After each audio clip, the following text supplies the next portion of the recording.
the worlds of the heavens starting with Game of Thrones. This video is purely for entertainment and does not infringe on copyrights or laws. The rights to the novel and image belong to the original author. We do not claim ownership. Don't like waiting and want to listen to this fanfic in full now? Subscribe to our Patreon, where you'll find the best fanfics. Chapter 26, Convergence. Duke Tywin was resurrected from the dead.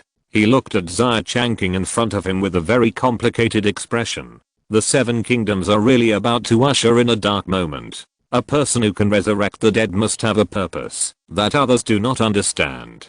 Duke Tywin, based on his many years of experience, is very sure that Xia Changqing is the one who brings changes to the continent of Westeros. But whether this change is good or bad, even Duke Tywin is not sure. Then Xia Changqing found Eddard, a guardian of the north and a guardian of the west, and met under such circumstances. The two sides held a unique meeting and spoke freely about the future of the Seven Kingdoms. Then the two reached a friendly agreement between the north and the west, willing to respect Xia Changqing as the master, and they were bound to create a better future life. Well, in fact, it was under the constraints of Xia Changqing that the north and the west, who were originally mortal enemies, shook hands and made peace. Eddard promised to release Sir Jaime, and then the two sides jointly eliminated other false kings. Then Eddard and Xia Changqing left Harrenhal. They had to rush to the Trident River Basin as soon as possible. The newly crowned King Robb Stark was stationed there with the Northern Army.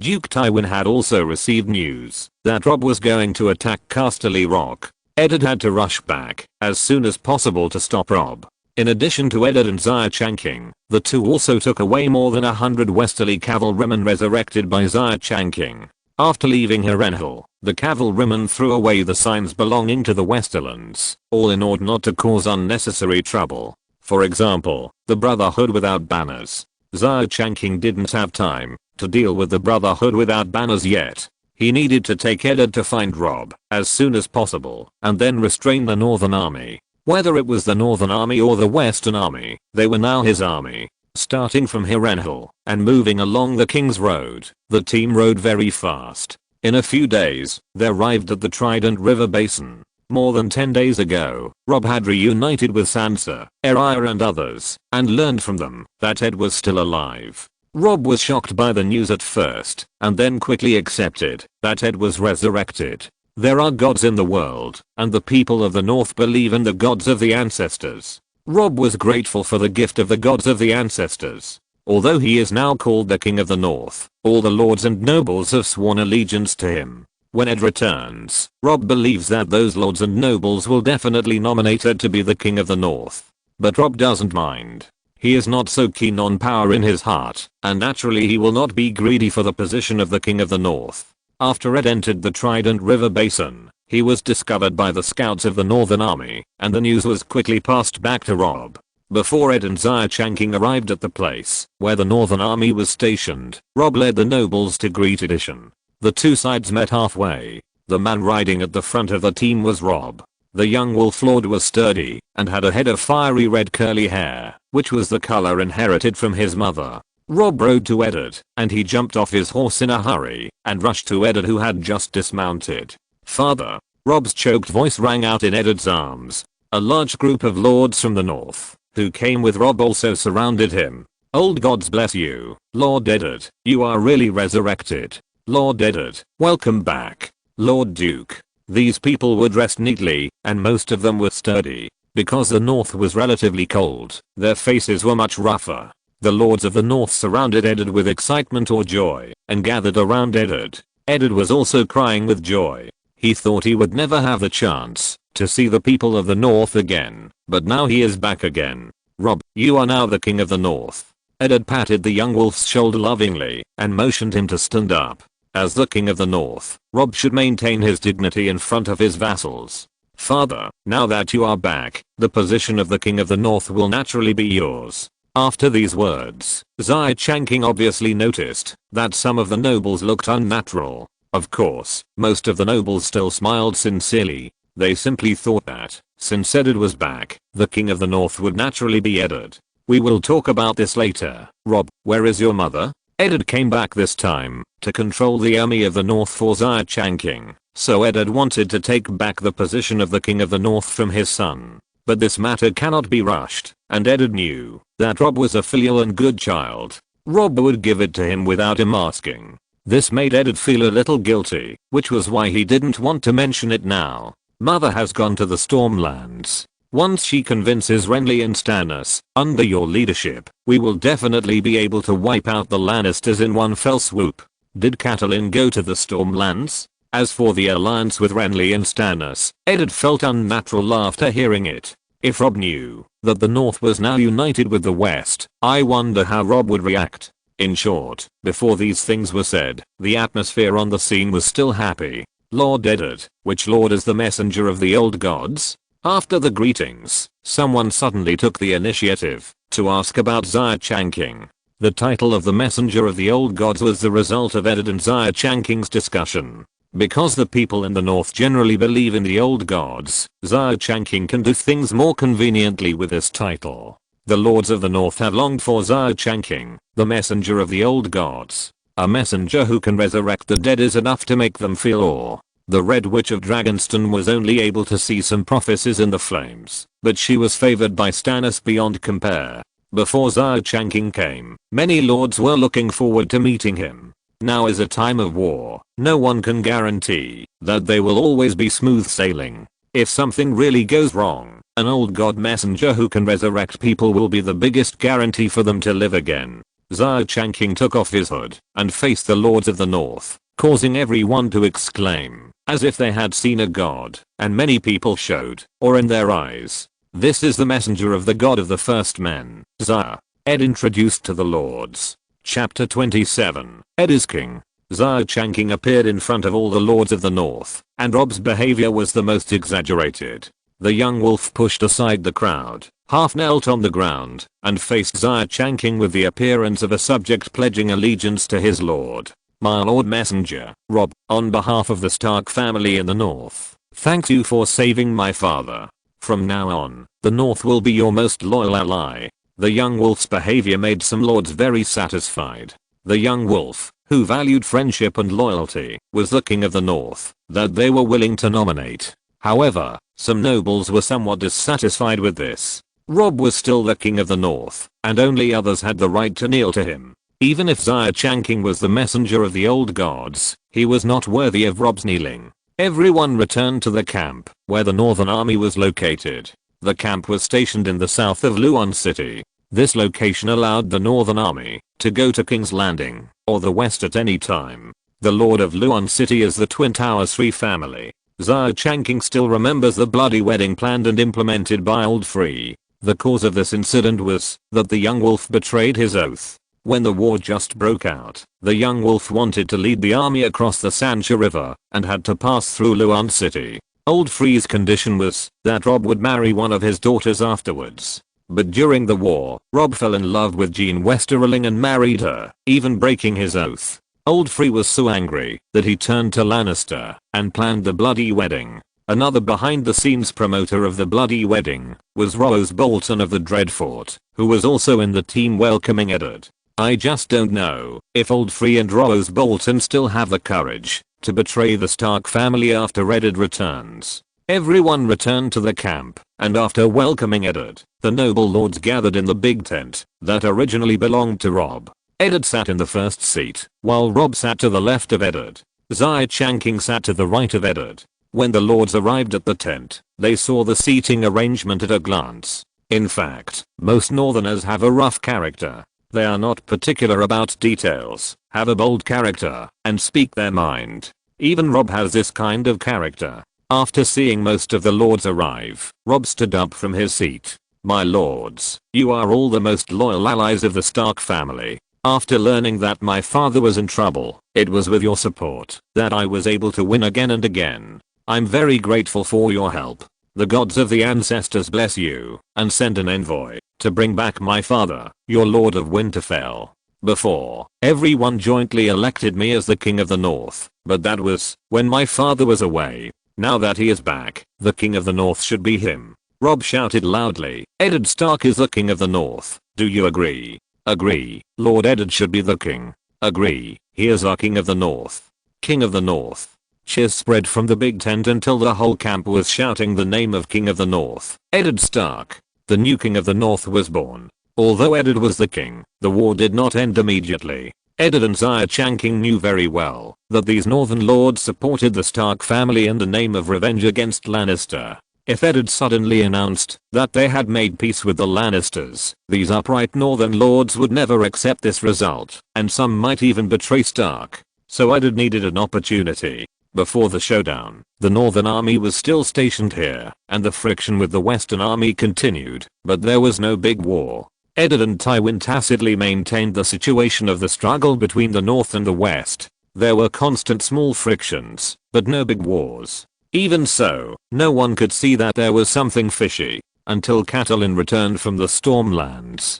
Catelyn Tully, who was supposed to be Eddard's sister-in-law, ended up being his wife. After the two got married, they gave birth to 5 children in total, and the couple had a harmonious relationship. After Catelyn reunited with Eddard after a long absence, and spent some time together, she brought a very unfortunate news. Renly Baratheon was killed by a shadow, and she suspected that Stannis did it. Then Xia Changqing confirmed the authenticity of the incident. He told everyone in the north that Melisandre, the Red Witch of Dragonstone, was the messenger of the Lord of Light. She was also a shadowbinder who could use shadow killers to assassinate enemies without anyone noticing. Renly's death caused an uproar. In Westeros, killing one's own relatives was a despicable act and an act that would be cursed. Once this matter was confirmed, the original plan of the North and Stannis to unite against Lannister was directly abandoned. None of the lords of the North were willing to form an alliance with Stannis, who killed his relatives. The situation of the war became confusing, and no one could predict where the future direction of the war would be. However, one wave was not over, and another wave rose. Roose Bolton brought the news that Winterfell was broken by Theon and his men. The young wolf was furious at the news on the spot, because it was he who promised Theon to go to the Iron Islands to win the support of Balon Greyjoy. But now he didn't expect Theon to bite him back. Robb regarded Theon as his best brother, so how could he not be angry about this? Father, I ask to lead the troops back to Winterfell and chop off Theon's head. The deeper the love, the stronger the hatred. If Theon was in front of Robb now, he would chop off Theon's head without hesitation. Young master, the war is tight now, and the Lannisters are watching covetously. If we rashly return to Winterfell, wouldn't it give Lannister an opportunity to take advantage of us? Roose Bolton opposed Robb's suggestion. He already had a countermeasure to control Winterfell in the hands of the Bolton family. Lord Eddard, my territory, the Dreadfort, is not far from Winterfell. I can let my legitimate son Ramsay Snow go to Winterfell and take it back from Theon. Eddard looked at Roose Bolton with a strange expression. Xia Changqing had told him that Roose Bolton had the heart to rebel and should not be trusted easily. Now Roose Bolton wants his illegitimate son to take back Winterfell, and I don't know what his intention is. However, Eddard still agreed to Roose Bolton's suggestion. The Dreadfort is indeed closer to Winterfell, which is the most important reason. If you're listening to this novel on a channel other than Fanfic World, it means they downloaded and uploaded it without effort. We cordially invite you to visit our channel, Mundo Fanfic Novelos. There you'll find the original version of this story and you can explore many other novels of various genres. We're waiting for you to immerse yourself in a world of incredible novels. Chapter 28, Back to Winterfell. The wooden sword fluttered in front of Xia Changqing's eyes, like a nimble butterfly flying through the flowers. Before she knew it, Arya had put the sword behind her. She put her hands behind her back and looked up at Xia Changqing with a smug smile on her face. What kind of swordsmanship is this? Xia Changqing touched his cheek. He felt that if Arya had not used a wooden sword, his face would have been cut long ago. Water dance, a swordsmanship from Bravos. Arya's words were full of pride, but there was also a sadness that others could not easily detect. The teacher who taught her the swordsmanship of water dance, Syrio, was killed by the gold cloaks of King's Landing in order to cover her escape when she was in King's Landing. Syrio was Arya's first swordsmanship teacher and the one who taught Arya swordsmanship. Very powerful swordsmanship. Xia Changqing praised generously. Arya smiled immediately. During this period of time, Xia Changqing had been free again, and he spent every day studying swordsmanship. The other people in the camp were all in awe of Xia Changqing, which made Xia Changqing very uncomfortable.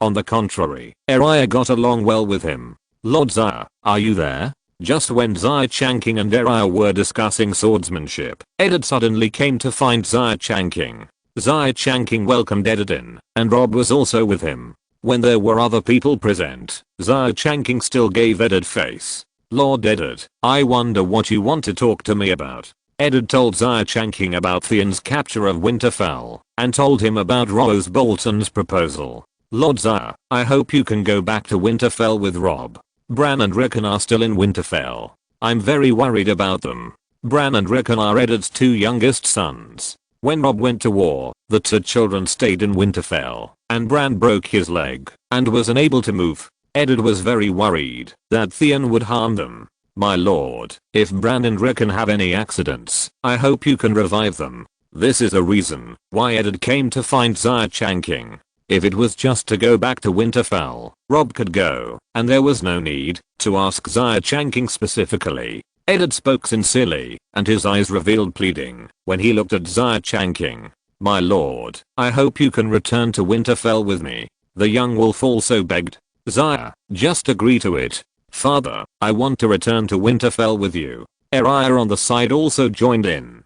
The little girl was like a tomboy. After listening to Eddard's words, she held her wooden sword and gritted her teeth, wishing to tear Theon, who betrayed Stark, into pieces. "Okay, I didn't say I wouldn't agree to you. I agree, Robb. When are we going to set off?" Even considering his long friendship with Eddard, Xia Changqing had no reason not to agree. Besides, he had nothing to do here now, so he might as well go and see the scenery of the north. "In a few days, I'll tell you when we are ready to leave," Robb said excitedly. Eddard's eyes were full of gratitude, and Araya hugged Xia Changqing excitedly. With Xia Changqing accompanying them, Eddard and the others seemed to have a backbone, especially Eddard, who knew that even if Bran and Rickon met with misfortune, Xia Changqing would definitely be able to revive them. Maybe after the resurrection, Bran's legs will be healed. Eddard thought optimistically. It is not a simple matter for the army to set off. It is necessary to coordinate all aspects and guard against Lannisters taking advantage of the situation, although Lannister cannot do so now.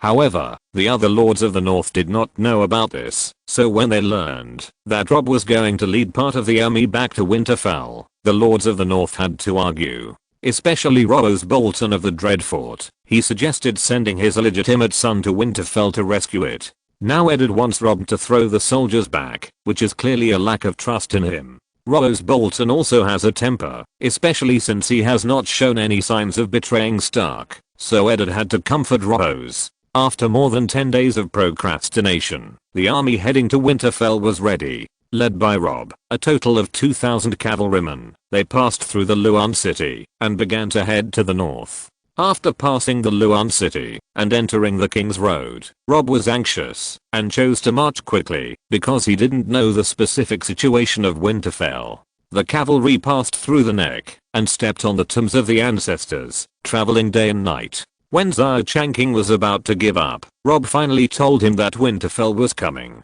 The army was going to recapture Winterfell, and there might be a fierce battle to fight, so Araya's request to go with him was ruthlessly rejected by Eddard. Not far from Winterfell, Robb let the army rest for a short time, and then the army set off again. Robb planned to make a concerted effort to directly recapture Winterfell from Theon. But when Robb led his men to the gate of Winterfell, he unexpectedly found that the Dreadfort's skinning flag had been hung on the tower. "Who is on the city?" Robb stopped his horse and shouted to the tower. The first person to capture Winterfell was Rose Bolton's illegitimate son. It can't be said that he captured it, because when Ramsay Snow arrived at Winterfell, Theon had already fled with his Iron Men. Ramsay Snow, who has the reputation of Little Skinner, ordered people to open the gate of Winterfell. Now the Bolton family is still a vassal of the Stark family in name, and Little Skinner dare not refuse Robb. Robb threw his soldiers into the city. After seeing Robb, the surviving residents of Winterfell stood on both sides of the road spontaneously and shed tears of excitement. Robb kept searching. He was looking for his two younger brothers, but unfortunately, he did not see them. So after coming to the side of the young thief, Rob directly asked loudly, "Where are my brothers?" The young thief had a fake smile on his face, which made Xia Changqing feel sick, and Xia Changqing clearly saw the dissatisfaction hidden in the young thief's eyes. The young thief walked towards Rob's luggage in a serious manner, with sadness on his face. "Young Wolf Lord, unfortunately, I have to tell you that after I captured Winterfell, I heard that Theon Greyjoy had ordered people to kill the 2 Stark princes. Oh, by the way, and the coach and the maester. Sorry young Wolf Lord, I didn't remember their names. But this Theon is really damned. I heard that he is your best brother." The weird young thief opened the wound in Rob's heart bloodily. Chapter 29, Anger over the North. After such a long period of experience, how could Rob not hear the sarcasm of the young wolf? That's right, it is well known throughout the North that Theon Greyjoy, as the adopted son of Lord Eddard, is the best brother of the young wolf Robb Stark. In the future, one of them will inherit the North and the other will inherit the Iron Islands, and they will stay together and look at each other, just like the relationship between Eddard and King Robert. But Eddard did not betray Robert, but now Theon betrayed Robb. For the Stark family, it is an indelible shame. Robb is very angry now, but he has no reason to refute the young wolf. After all, what the young wolf said is the truth. It's just that the betrayal of his brother and the death of his relatives have already made Robb furious. Now the sarcasm of the young wolf directly ignited Robb's anger like lighting a barrel of explosives. Robb grabbed the collar of the young wolf. Although this damaged Robb's image, who dared to provoke Robb again now? "Bastard, where are my brothers?" Robb roared at the young thief. The word bastard was the deepest taboo in the young thief's heart. He hated his identity, hated that someone dared to say he was a bastard in front of him, and hated Rose Bolton who gave him this identity. Deep haze floated in the eyes of the young thief. He looked at Robb with murderous intent and hatred in his eyes. If he had the chance, he would definitely peel off Robb's skin bit by bit. But the young thief suddenly noticed the eyes of the young man standing next to Robb. It was a naked warning look. Xia Changqing knew what kind of person the young thief was. This guy revealed a cruel taste in his bones, which was more cruel and cold-blooded than King Joffrey. Although King Joffrey was also cruel, he was in awe of Robert, his cheap father, while the young thief could kill his father without hesitation. As a bastard who suffered the cold eyes of others, Jon didn't know how many times better he was than the young thief. Of course, because of his illegitimate status, Little Peeler suffered some special treatment in the Dreadfort. Xia Changqing sympathized with him. He wanted to take revenge on those people, and even killed his father Rose Bolton, which was none of Xia Changqing's business. But Little Peeler couldn't jump too much in front of him, otherwise Xia Changqing wouldn't mind breaking his legs. Little Peeler also knew about Xia Changqing's being the messenger of the old gods, and Xia Changqing had a special appearance, so Little Peeler could see it at a glance. Out of fear of Xia Changqing, Little Peeler hid the murderous intent in his heart deeply. He was a smart man, so Little Peeler turned a blind eye to Robb's rude behavior, and his face was full of smiles. "I'm now particularly looking forward to your expression when you see the bodies of your 2 younger brothers," Little Peeler thought maliciously. "Lord Robb, don't get excited. That damned Theon not only burned the 2 young princes to death, but also cruelly hung them under the tower for public display. After I captured Winterfell, I collected their bodies." A trace of pain flashed in Robb's eyes. He let go of the collar of the little skin and tried to calm his tone. "I'm sorry, Ramsay, I lost my temper. Take me to see my brother." "It's okay, sir. I understand your pain of losing your loved ones." Little Skin realized that it was not appropriate to smile now. He quickly restrained his smile and showed a sad expression, but he was already very happy in his heart. "It's just that your 2 brothers have been burned to the point that you can't see the human form. It's better not to go and see them. No matter what, they are my relatives. Take me," Robb insisted.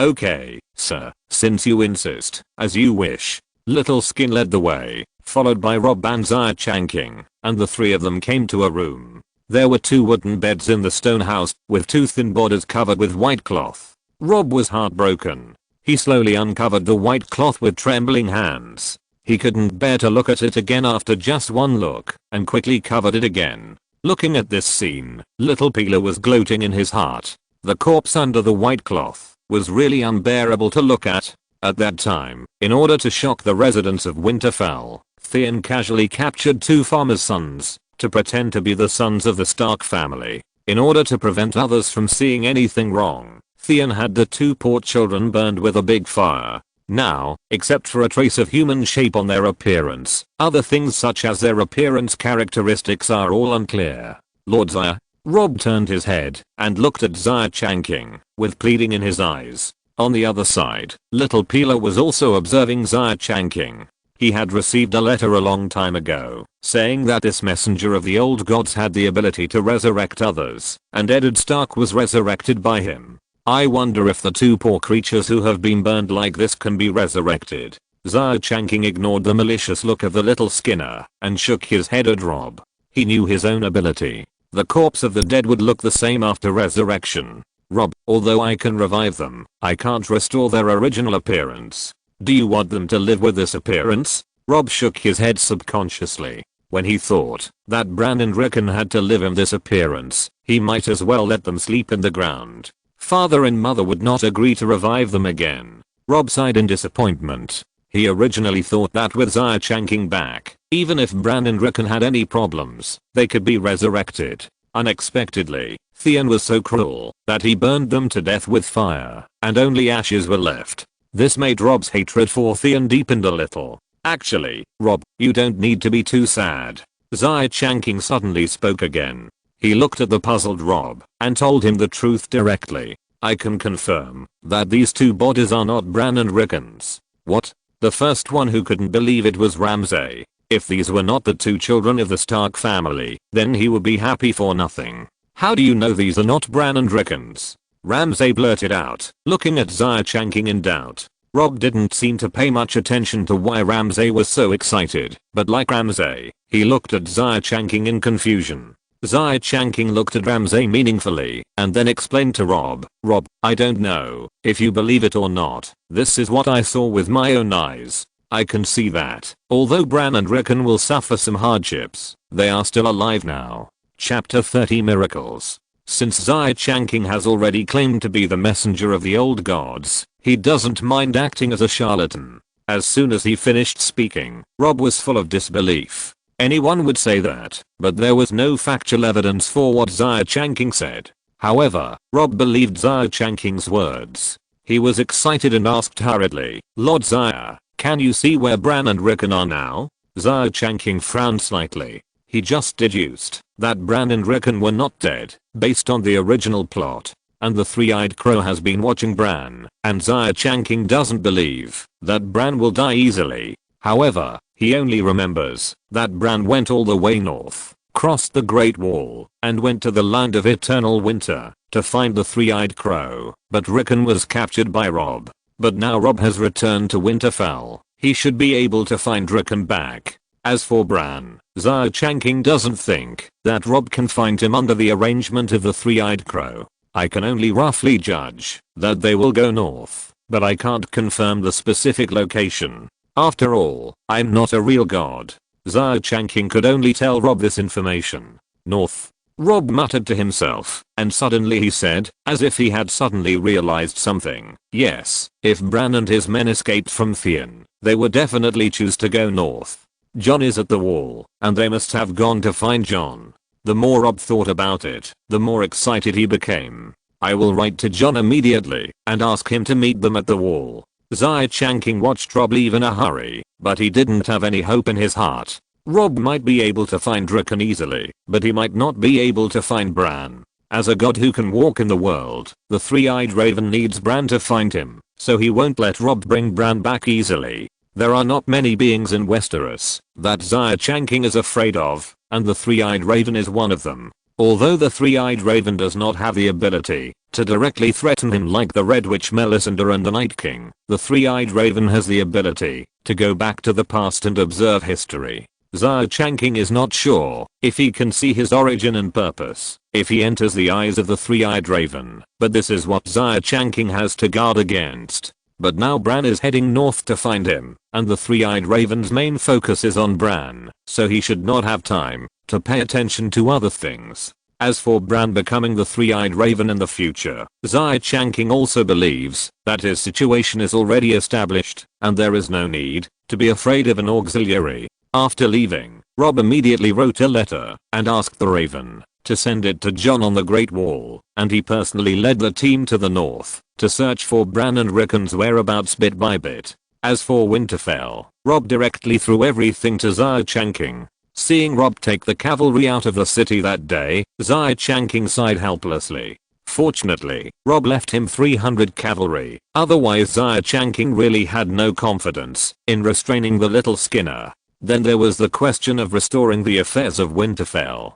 Xia Changqing wanted to say that he really didn't understand this aspect. Fortunately, although he didn't understand and was too lazy to deal with the affairs of Winterfell, there were still people in Winterfell who understood. Among the important figures in Winterfell, killed by Theon were Sir Roderick, who was originally a martial arts coach, and Maester Luwin, who assisted the Duke in managing Winterfell. Xia Changqing asked the soldiers in the north to gather together the bodies of all the people who died in Winterfell because of Theon. Originally, some residents in the north protested against this matter, believing that it was a blasphemy to the dead who were buried in peace. Although the name of Lord Xia Changqing as the messenger of the old gods was widely circulated among the noble lords, it was not so famous in the countryside. He asked the soldiers to publicize his identity as the messenger of the old gods and promised to give them an explanation, which calmed down the chaos. But Xia Changqing knew that if he could not resurrect these dead people in public, he would definitely be treated as a heretic who blasphemed the corpses and the old gods. There were even many people with bad intentions waiting to see Xia Changqing's joke, such as Ramsay the Skinned Little. A few days later, Xia Changqing gathered all the people outside the castle of the Duke of Winterfell. Whether there were dead people and their families or not, they all gathered. In a large open space in front of the castle, a large piece of linen was spread, on which were placed cleaned corpses. All the people were looking at Xia Changqing, and Xia Changqing did not let everyone wait too long. I'm Xia, the messenger of the old gods. The old gods are above. I'm here today, in Winterfell, with the power of the old gods, to resurrect those who died in the war. After shouting slogans, Xia Changqing did not delay for too long. He walked directly to the group of corpses. In a strange silence, the first corpse woke up from his sleep. Then the second and third. When the first person was resurrected, the onlookers burst into violent cheers, and many of the relatives of those who died tragically were excited and burst into tears. Old gods, they are really resurrected. This is simply a miracle, Lord Xia. The people of Winterfell shouted various slogans, thanking the blessings of the old gods and the gifts of Xia Changqing. The dead were resurrected and pulled over by their relatives before they could figure out what was going on. With everyone talking, everyone, including Sir Roderick and Maester Luwin, slowly understood what had happened. The civilians knelt down to thank Xia Changqing, and Sir Roderick and Maester Luwin looked at Xia Changqing with gratitude and strangeness. Xia Changqing watched this scene with a smile. Although he pushed the power of resurrection to the old gods, Xia Changqing was not worried that the old gods would cause him trouble. Although there are gods in this world, the old gods are not collectively referred to as one god. All kinds of natural gods in the north can be collectively referred to as old gods. So Xia Changqing was not worried that the old gods would cause him trouble. Resurrecting so many people in public is a rare event in Winterfell and even the entire north. It is a legendary story worth telling for thousands of years. After resurrecting two important figures, Roderick and Luwin, Xia Changqing threw the affairs of the entire Winterfell to the two people. The two, one civil and one military, have lived in Winterfell for so many years, and are familiar with all the affairs of Winterfell. Xia Changqing didn't have to worry about it, and the two of them managed Winterfell in an orderly manner. Chapter 31 The Seeds of Unifying the Seven Kingdoms. Xia Changqing never thought that Eddard's Duke's castle in Winterfell had already been installed with a floor heating system. According to Maester Luwin, there is a hot spring under the castle. The craftsmen of Winterfell installed iron pipes in the walls of the castle and introduced hot spring water into it to achieve the purpose of keeping the rooms in the castle warm. This is a place that Xia Changqing had not paid attention to when he watched the show Game of Thrones before. The environment of Winterfell is very poor. To be honest, Xia Changqing is not satisfied. Fortunately, this hot spring circulation system has added a lot of points to Winterfell. Now in Winterfell, there is a feeling that Xia Changqing is the master of the house. On the second day, after he resurrected everyone, the little skin found an excuse to rush back to the Dreadfort. Xia Changqing didn't care about him. As long as the little skin didn't hang around in front of him, he was too lazy to care about the little skin. After the little skin left, Xia Changqing threw the affairs of Winterfell to Mr. Lewin. Although Mr. Lewin is already very old, after Xia Changqing resurrected him, Mr. Lewin seemed to have a second spring and was full of motivation every day. Then Xia Changqing took Sir Roderick to practice swordsmanship every day. Seeing his swordsmanship proficiency increasing every day, Xia Changqing felt a sense of satisfaction. More than 20 days later, Xia Changqing was practicing swordsmanship with Sir Roderick in the training ground. Mr. Lewin came hurriedly and told him the news that Robb had brought people back. Xia Changqing met Robb again in the Lord's Hall. More than 20 days of searching made Robb's face more weathered. After seeing Sir Roderick and Mr. Lewin alive, Robb was only surprised for a moment, and then he went up and hugged them respectively. Welcome back. Although these two old ministers of the Stark family were ministers in name, they were no different from family members to Robb and others. Xia Changqing also noticed that there was only one teenager who came back with Robb. It seemed that Robb did not find Bran's whereabouts. Lord Xia, this is Rickon. I followed your instructions and met him not long after leaving Winterfell, but I didn't find Bran's whereabouts. At this point, Robb's face was a little frustrated. He didn't succeed in finding Bran, and Robb thought it was his fault. Robb, don't be frustrated. I saw that Bran has his own mission. You will meet again in the near future. Xia Changqing comforted Robb. Bran has his own mission? Robb looked at Xia Changqing with some doubts. Bran is just a child. What mission can he have? Xia Changqing realized that he accidentally revealed something, but he changed his mind and thought that Robb might have known about the Night King and the White Walkers for a long time, so it didn't matter, even if he told him. Robb, the Night's Watch outside the Great Wall in the north found traces of White Walkers. I wonder if you have heard about this? White Walkers? Lord Xia, are you kidding? Robb, Sir Roderick and Mr. Lewin all exclaimed. Weren't the White Walkers wiped out thousands of years ago? Sir Roderick said in disbelief. Wait. Robb suddenly looked thoughtful. I seem to have received a letter from Commander Mormont of the Night's Watch sent by Raven, and it did say that the Night's Watch had discovered traces of the White Walkers in the army of the Whites. But at that time, I was only thinking about revenge for my father, and I didn't take it to heart. Yes, the letter sent by Commander Mormont is real. The White Walkers have made a comeback in the land of eternal winter. In the future, we will have a war that will determine the survival of all mankind. If this is true, I will tell my father immediately. The north is closest to the wall. If the White Walkers really attack, we will be the first to bear the brunt. Robb, don't worry, the White Walkers will not attack so quickly, and we still have time to accumulate strength. Xia Changqing persuaded the impetuous Robb, and if we want to win this war with the White Walkers, the North alone cannot do it. We need to integrate all the strength of the Seven Kingdoms. How is this possible? Robb looked at Xia Changqing and disagreed with him. The Seven Kingdoms are now fighting each other. Even in the face of the threat of the White Walkers, the Seven Kingdoms cannot truly unite together. Robb, let me ask you, what is the reason why the Seven Kingdoms cannot unite together? Faced with Xia Changqing's question, Robb thought for a moment, and he said seriously, it's because of the Iron Throne. More precisely, it's for the struggle for power. Yes, Robb, you summarized it very well. Xia Changqing praised generously. Throughout the entire Game of Thrones, everyone's struggle, including Dragon Mother, Cersei, Stannis and others, is for the Iron Throne in King's Landing. In other words, it's all for power. But Robb, have you ever thought about who are vying for the Iron Throne? Without Robb's answer, Xia Changqing said, those vying for the Iron Throne are all great nobles and lords. Are ordinary people willing to fight for the Iron Throne? They don't think so.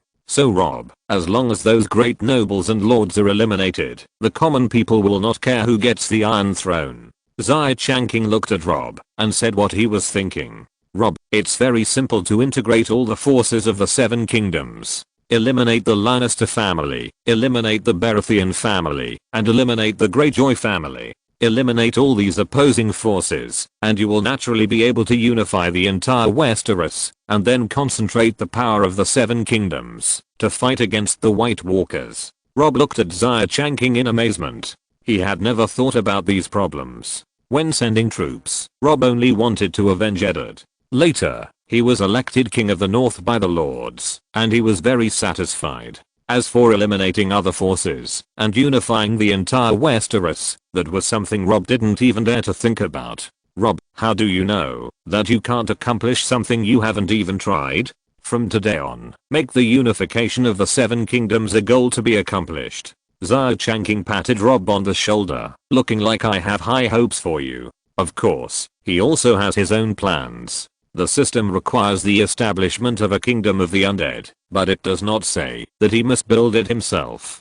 Xia Changqing plans to use Robb to unify the entire Westeros and sit on the Iron Throne. Or if it is not Robb, Eddard will do. At that time, as long as the top figures of the country are all undead converted by Xia Changqing, wouldn't the kingdom of the undead be established? A unified continent, not only in the fight against the White Walkers, but there is no need to be too afraid even of the Dragon Queen who is eyeing them covetously on another continent. Chapter 32, Preparing for an attack on the Iron Islands. After Xia Changqing's brainwashing, Robb felt that his mind was in a mess, which was something he had never thought about before. What should he do if he couldn't figure it out? Robb said he would find his parents. So Robb wrote to Ed about everything Xia Changqing told him, about the White Walkers, and about the unification of Westeros. As the first batch of people resurrected by Xia Changqing, Ed thought that unifying the entire Westeros didn't seem to be a difficult thing. After reading Robb's letter,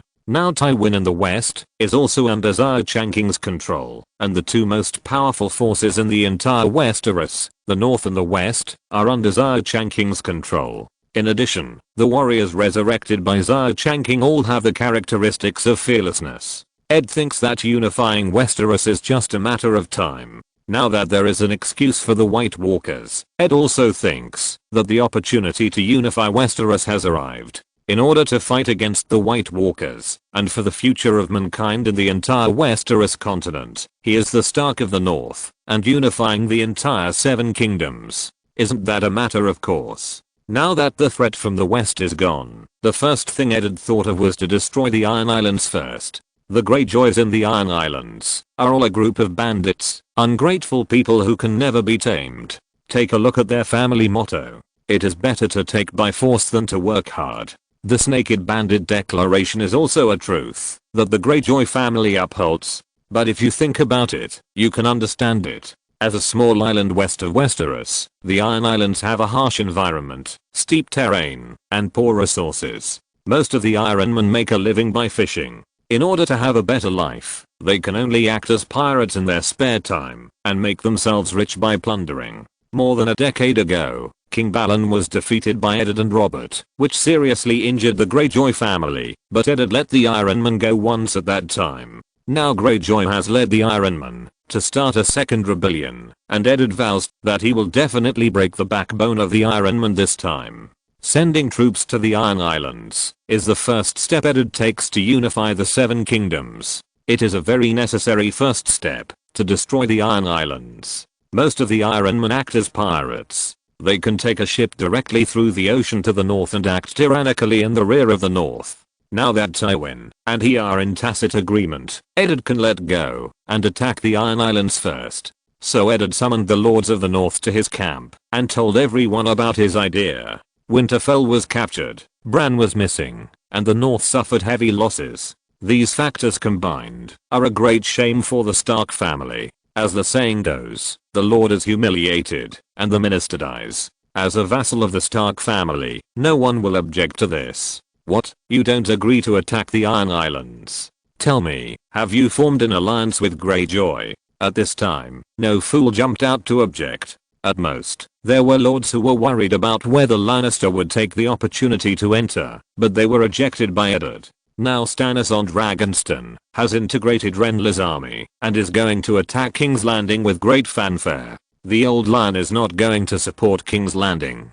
He is out of his mind and has been staring at the north. Eddard's words are reasonable. Now the continent of Westeros is a war of four kings. Each family has its own little calculations. After Stannis assassinated Renly, no one proposed to unite with Stannis. It's just right to take advantage of Stannis and Lannister to fight. They in the north will first solve the worry of the Iron Islands and then compete with the winner. After the decision was made, Eddard wrote a letter to Robb to tell him his decision. Robb will set off from the rocky coast, and then he will set off from the south to attack the Iron Islands from the north and south. The curtain of the unification of the Seven Kingdoms has been opened, and the War of the Four Kings will soon usher in the final result. Because the Iron Islands are composed of a continuous island, if the Northern Army wants to send troops to the Iron Islands, it needs a large number of ships.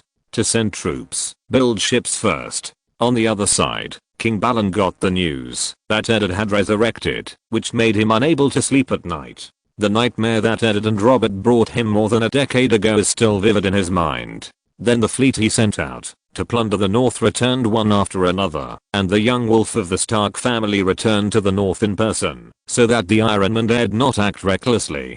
Theon, who returned to Pike City, suddenly regretted his betrayal of Robb. He had just returned to Pike City and was provoked by his father, who said that he was a coward. Theon, whose anger covered his reason, led his men to break through Winterfell in order to prove that he was not a coward. Now that he has calmed down, Theon is afraid and regretful. He found his father Balon and said that the Iron Islands could not beat the Starks in the north, so it would be better to surrender now. King Balon did not have such naive ideas as Theon, and the North's preparations for war were not concealed at all. There must be a battle between Greyjoy and Stark. Theon, you are such a coward. King Balon's words made Theon blush. Theon wanted to argue, but was driven out by King Balon. King Balon had been accumulating strength for so many years, and it was impossible for him to beg for mercy from Stark. War is inevitable. While the North was preparing for war, King Balon was also gathering his own army in the Iron Islands. Because of the special nature of the Iron Islands, every Ironman who got off the ship was a fisherman, and every Ironman who got on the ship was a warrior. Every force was preparing. 2 months passed in the blink of an eye. Westeros was a rare period of peace, but no one knew when this illusion would be broken. Robb's warships had been built. Although they were far inferior to those of the Ironmen, it was possible to cross the sea with the army. At the same time, Robb sent a letter saying that Eddard would send troops from the south of the Iron Islands at the same time. My fellow soldiers of the north, the Ironmen took advantage of our battle with the Lannisters to rebel, slaughter our people, and plunder our wealth and wives and daughters. What should we do with such Ironmen? Robb was making his final pre-war speech. Kill them all. Kill them all. There was no inspiring slogan, only a naked declaration of kill them all. Old gods. Robb shouted, the one next to me is the Lord Messenger of the old gods. Soldiers of the north, don't be afraid.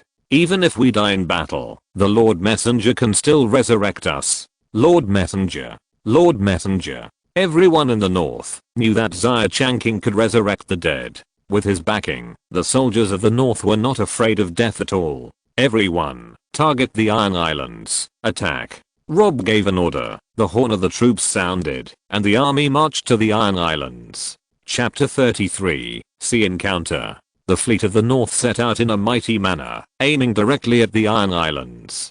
To be honest, this was the first time that Xia Changqing had gone out to sea by boat, since he was so old. He was born in an inland province and city, and he had rarely seen the sea, let alone sailing. However, Xia Changqing had a strong ability to adapt. He had adapted to life and fighting on the sea within a few days of staying on the ship.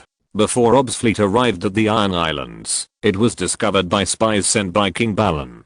After all, it was difficult not to be discovered for such a large fleet with a clear goal of sailing.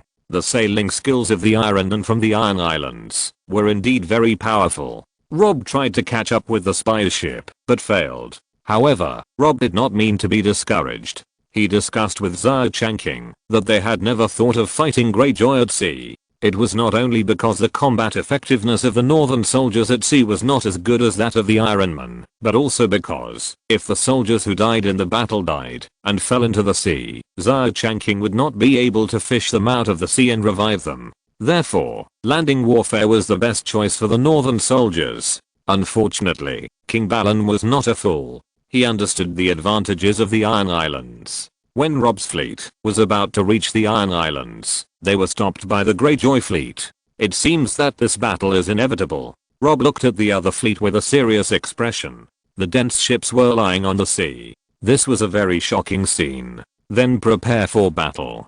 Xia Changqing stood beside Rob, his body trembling with excitement. After practicing swordsmanship for so long, he also wanted to show his style. Woo, the battle horn echoed on the sea, and the atmosphere on the sea suddenly became solemn. This was the first time that Xia Changqing experienced such a large-scale war, and it was a naval battle.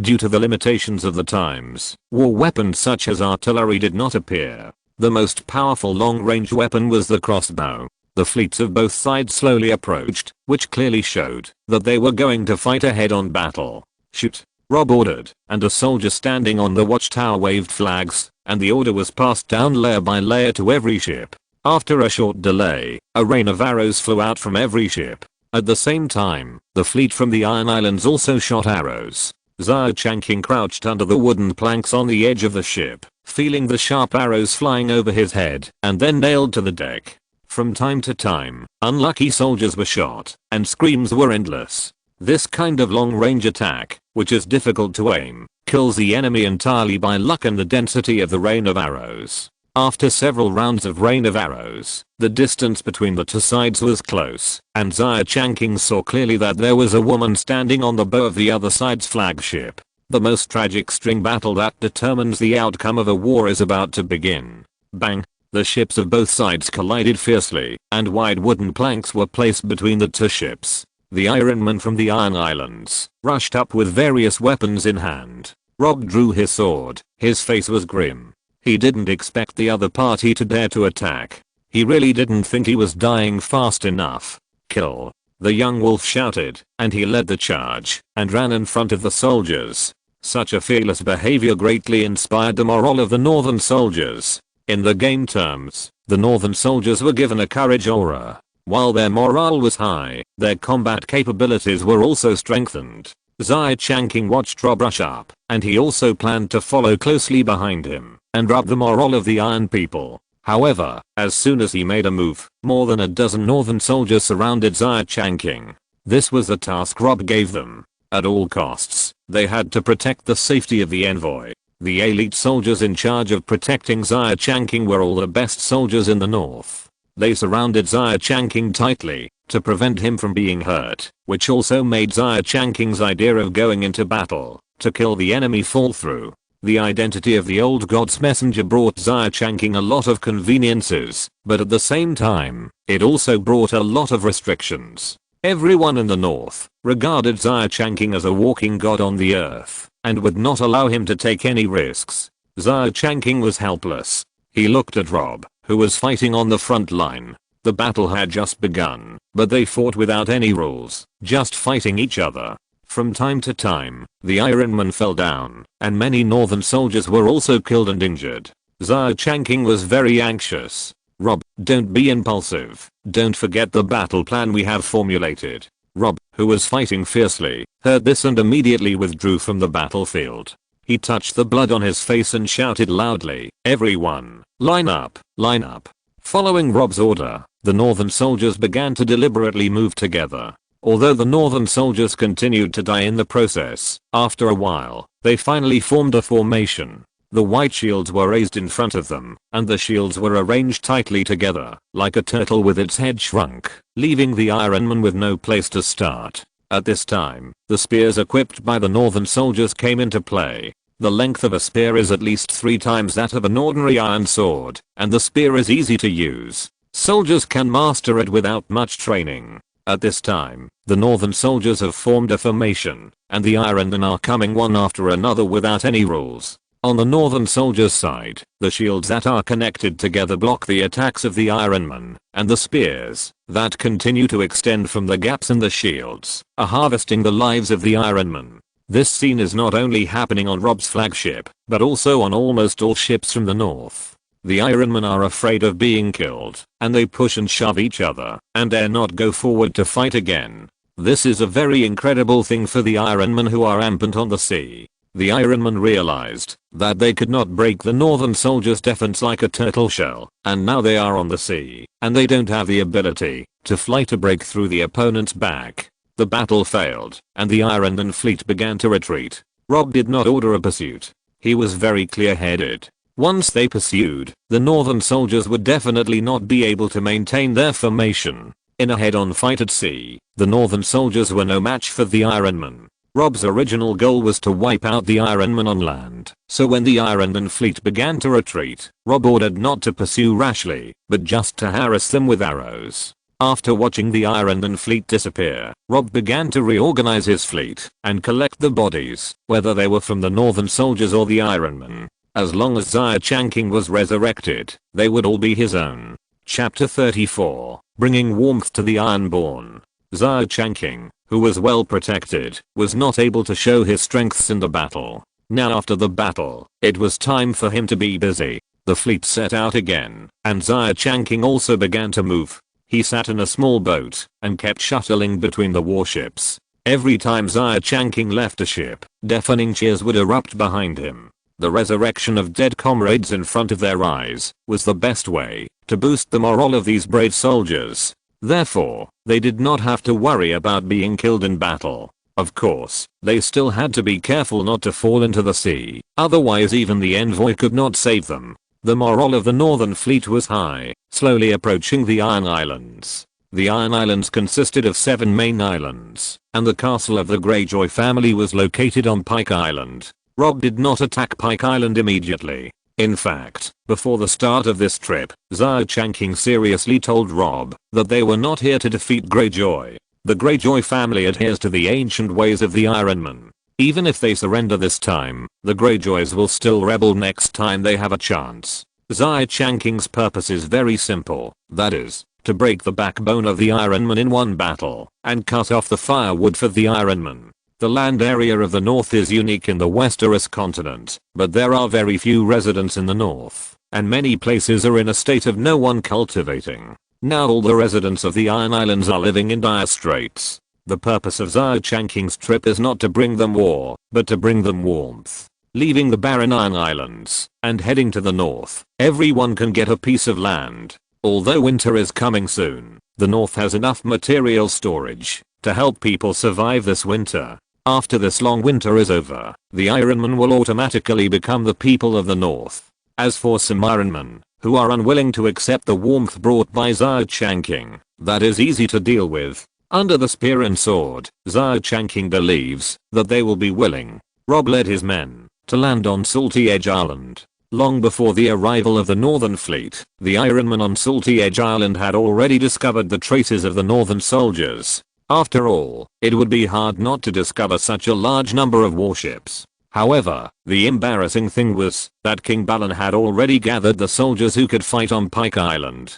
He expected Robb to land on Pike Island and fight with him. What he never expected was that Robb followed Xia Changqing's advice and planned to pack up the Ironmen of the Iron Islands and take them away directly, so he did not choose to land on Pike Island. So after Robb led his army to land, he did not encounter any decent resistance at all. The Sutcliffe family, the Lord of Salty Edge Island, only resisted briefly before being killed by Robb and his men. The Northern soldiers followed the will of Xia Changqing, the messenger of the old gods, and killed every Ironman who dared to resist. Then, in the exclamation of the other side, Xia Changqing resurrected them again. After resurrection, the Ironmen lowered their eyebrows and were obedient, and they couldn't be more obedient. The Ironmen who have lived on Salty Island for many years have never heard of Xia Changqing's legend. After using this ability to resurrect the dead, the Ironmen called it a miracle and their faith in the drowned god was shaken. Then the Northern soldiers destroyed the houses where the Ironmen lived and forced them to board the ship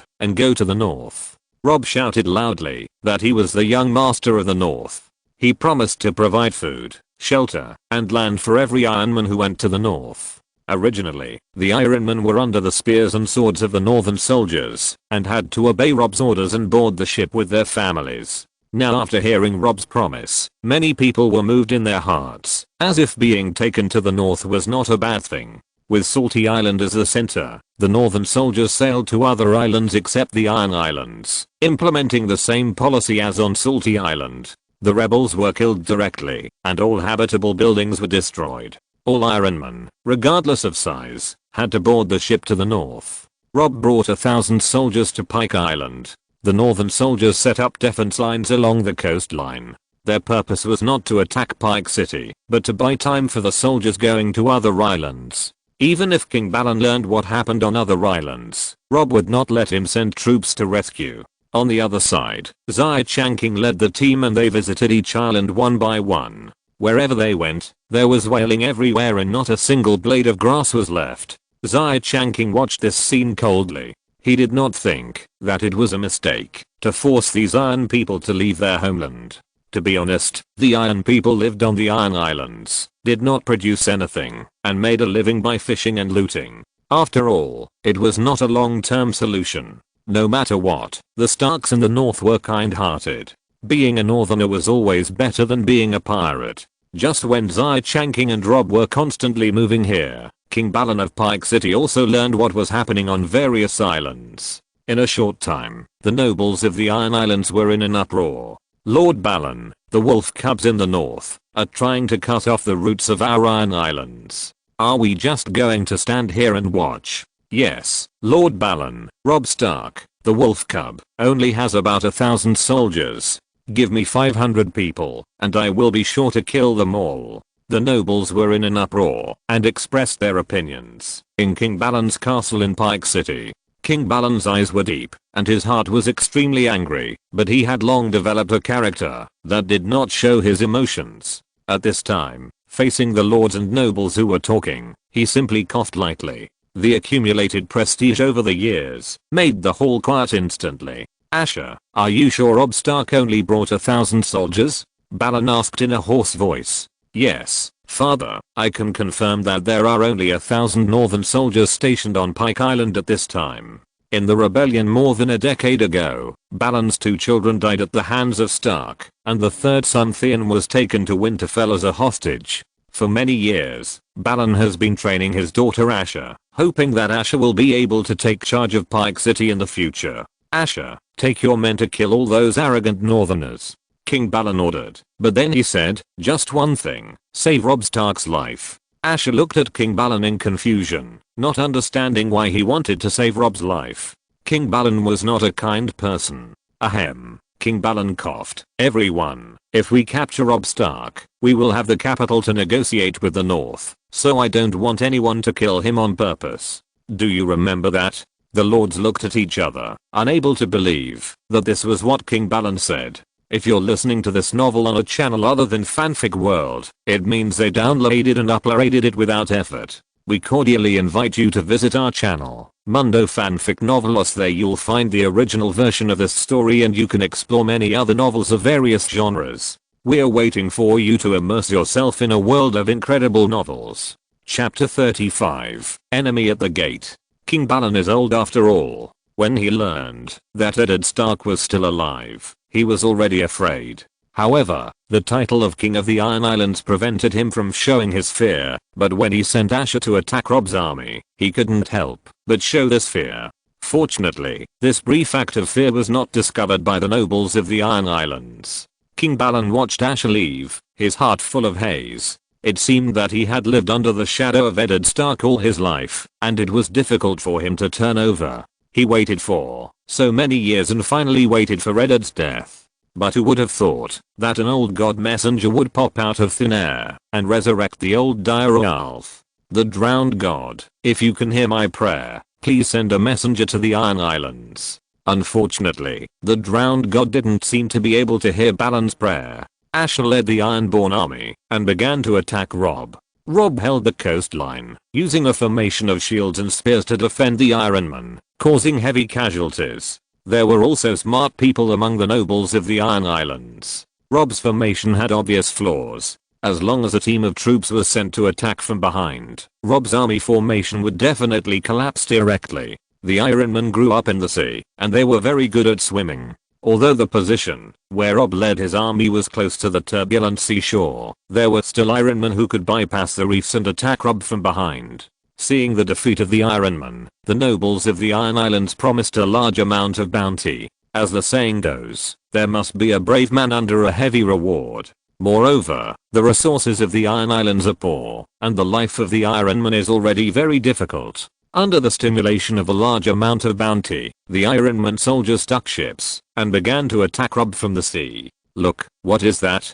Suddenly an Ironman shouted loudly. Following this shout, the Ironmen who attacked Rob on the boats all looked into the distance. Those with good eyesight had already seen a large shadow spreading across the horizon. After a moment of silence, some Ironmen had already seen the scene in the distance clearly. It's warships.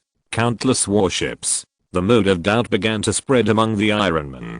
No one was sure whether the coming ones were enemies or friends. But this large mass of warships gave people an extremely depressing feeling. Before these Ironmen could make any move, the fleet of warships in the distance had already approached Pike Island. On each warship, the flag of the Stark family of the North was flying high. It's the admiral. It's the army of the North. At this moment, the doubt instantly turned into a panic. The Ironmen looked at the small boat they were riding on, and then looked at the huge warship coming from a distance. No one was a fool. The Ironmen dispersed suddenly, wishing that the small boat could grow wings and fly directly back to Pike Island. Rob stood on the shore, also watching the warships coming from afar. He took a deep breath, his heart filled with excitement. After holding out for such a long time, reinforcement finally arrived. Coming from the south, the northern fleet led by Eddard slowly surrounded Pike Island. After King Balin received the news, he recalled all his troops to Pike City with a grim look. It was already difficult to hold on to other places, so he decided to fight a decisive battle with Eddard in Pike City. The northern troops walked down from the warships one after another. They lined up on the shore, waiting for Eddard's order. "Father, you are finally here." Rob and Eddard and his son met together, and Eddard hugged Rob tightly. "Rob, you've done a good job. There's no need to blame yourself. But father, I still didn't find Bran back. It's all my fault. If I hadn't let Theon go back." "Okay, Rob." Eddard patted Rob's shoulder hard. "I've said it all. You don't have to blame yourself. And didn't the messenger say that Bran has his own mission and he will eventually come back to us?" "Father, after dealing with the Greyjoy family, I decided to go north and cross the wall to find Bran's whereabouts." Eddard looked at Rob quietly for a while, knowing that he couldn't persuade his eldest son. "Since you have made up your mind, do whatever you want to do." "Father, thank you very much for your understanding. When will we attack Pike?" Rob's worries were finally put down. He had always been worried about Bran's disappearance, because it was all his responsibility. Now that Eddard is back, Rob can safely return Winterfell to Eddard to manage, and he will go north to find Bran. However, that was after Greyjoy was dealt with. Right now, the Northern Army was about to break through the gates of Pike. "Rob, where is the messenger?" Suddenly hearing his father mention Xia Changqing, Rob quickly told Eddard what Xia Changqing had suggested to him. It would be a good idea to move all the Ironmen in the Iron Islands to the north. Eddard thought to himself, and he realized that this was a good way to solve the rebellion in the Iron Islands once and for all. Since it is a suggestion of the messenger, then we should obey it. Pass on my order to flatten all the buildings on the Iron Islands. As Eddard's order was issued, the Northern Army instantly turned into ferocious dire wolves, and they wantonly destroyed all the buildings on the island, including ports, castles, and stone houses. Wherever they saw, and wherever they stepped, nothing was left for the Ironmen. The northern soldiers advanced bit by bit, one step at a time, and walked very steadily. On the walls of Pike, the nobles of the Iron Islands all looked extremely unhappy. Many of the castles destroyed by the northern soldiers belonged to them, but they did not have the courage to go out of the city to attack the northern soldiers, so they could only look unhappy and grit their teeth at the behavior of the northern soldiers. When the Northern Army marched to the city of Pike, it was already the second day. Xia Changqing also ended his bandit-like behavior and came to the army to join Eddard. "We have 10,000 soldiers. We can attack Pike directly in one day." In Eddard's tent, a pre-war meeting was being held, and the person speaking was the Stark family. "No," Rob directly objected. "Although the strong attack can capture Pike, our soldiers will definitely suffer heavy losses." "It's heavy. We have the envoy here. After we capture Pike, We can let the envoy revive everyone. Chapter 36, Siege. Is there any such operation? Rob's heart moved. He just subconsciously opposed the decision to attack. Now he came back to his senses and looked at Xia Changqing with a strange look. Xia Changqing shrugged innocently. Rob just didn't think about this problem for a while. Now that he could be resurrected, Xia Changqing was sure that the soldiers of the North could attack Pike City without fear of life and death. Rob had no reason to object. So far, with just a few words, the people of the North decided on the strategy of attacking Pike City. The next morning, just after the sky was bright, the soldiers of the North surrounded Pike City. Eddard Stark. It's been a long time.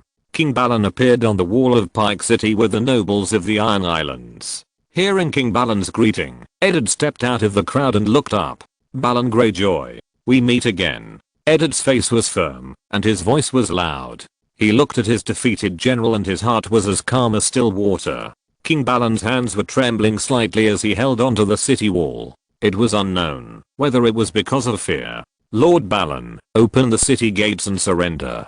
I have 10,000 northern soldiers here. If you resist to the end, it will only cause heavy casualties to the Ironborn. Eddard said seriously. After all, the Stark family was kind-hearted. He was willing to give Balon a chance. No, I will never surrender again this time.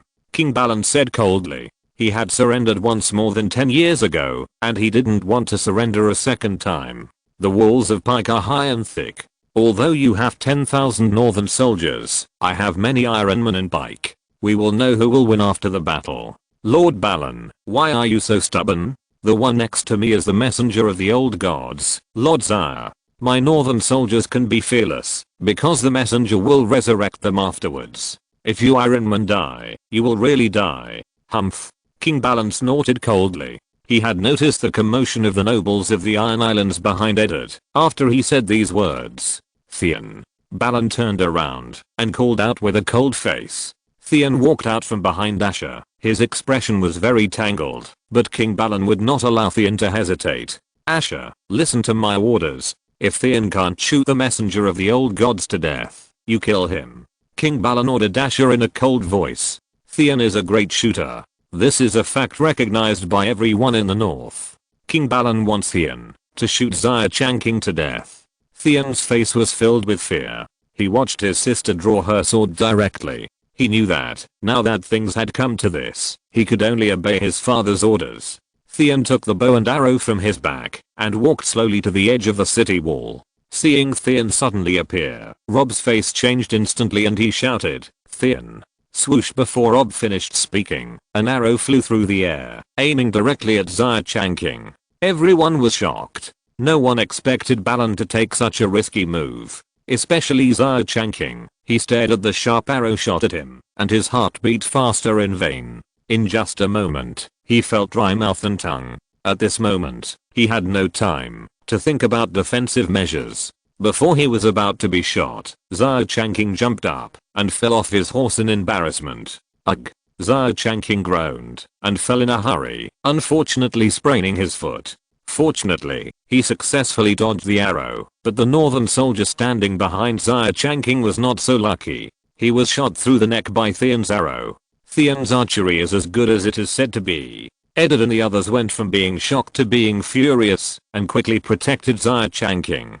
On the wall of Pike City, King Balon hammered the wall angrily. If he failed this time, the people in the north would definitely protect Xia Changqing strictly, and King Balon would have no chance. Theon, I'm so disappointed in you. Rob pointed his sword at Theon, his expression extremely angry. Theon opened his mouth and wanted to say something, but after being glared at by King Balon, he swallowed everything back into his stomach. Attack the city. At this point, Eddard was unwilling to give Balon a second chance, and Xia Changqing was almost shot by an arrow just now, which had already made Eddard very scared. He drew his sword and brazenly issued an order to attack the city. The nobles slowly retreated with Xia Changqing, and the soldiers in the north began to attack the city in unison. All kinds of siege equipment were brought up, including ladders and battering rams. The northern soldiers struggled to climb up the city wall under the rain of arrows. Screams were heard everywhere. In just a short moment, the northern soldiers had suffered heavy casualties. King Baron stood on the city wall and did not leave. He watched the bodies of the northern soldiers fall one by one, clenched his fists, and was secretly excited. Maybe his failure was certain, but before he failed, he wanted to let Eddard see the power of the Ironborn. But Baron turned his head and glanced at his daughter Asha. The failure of Pike City was already doomed, but he did not want his daughter to die here. Asha. King Baron gently called his daughter.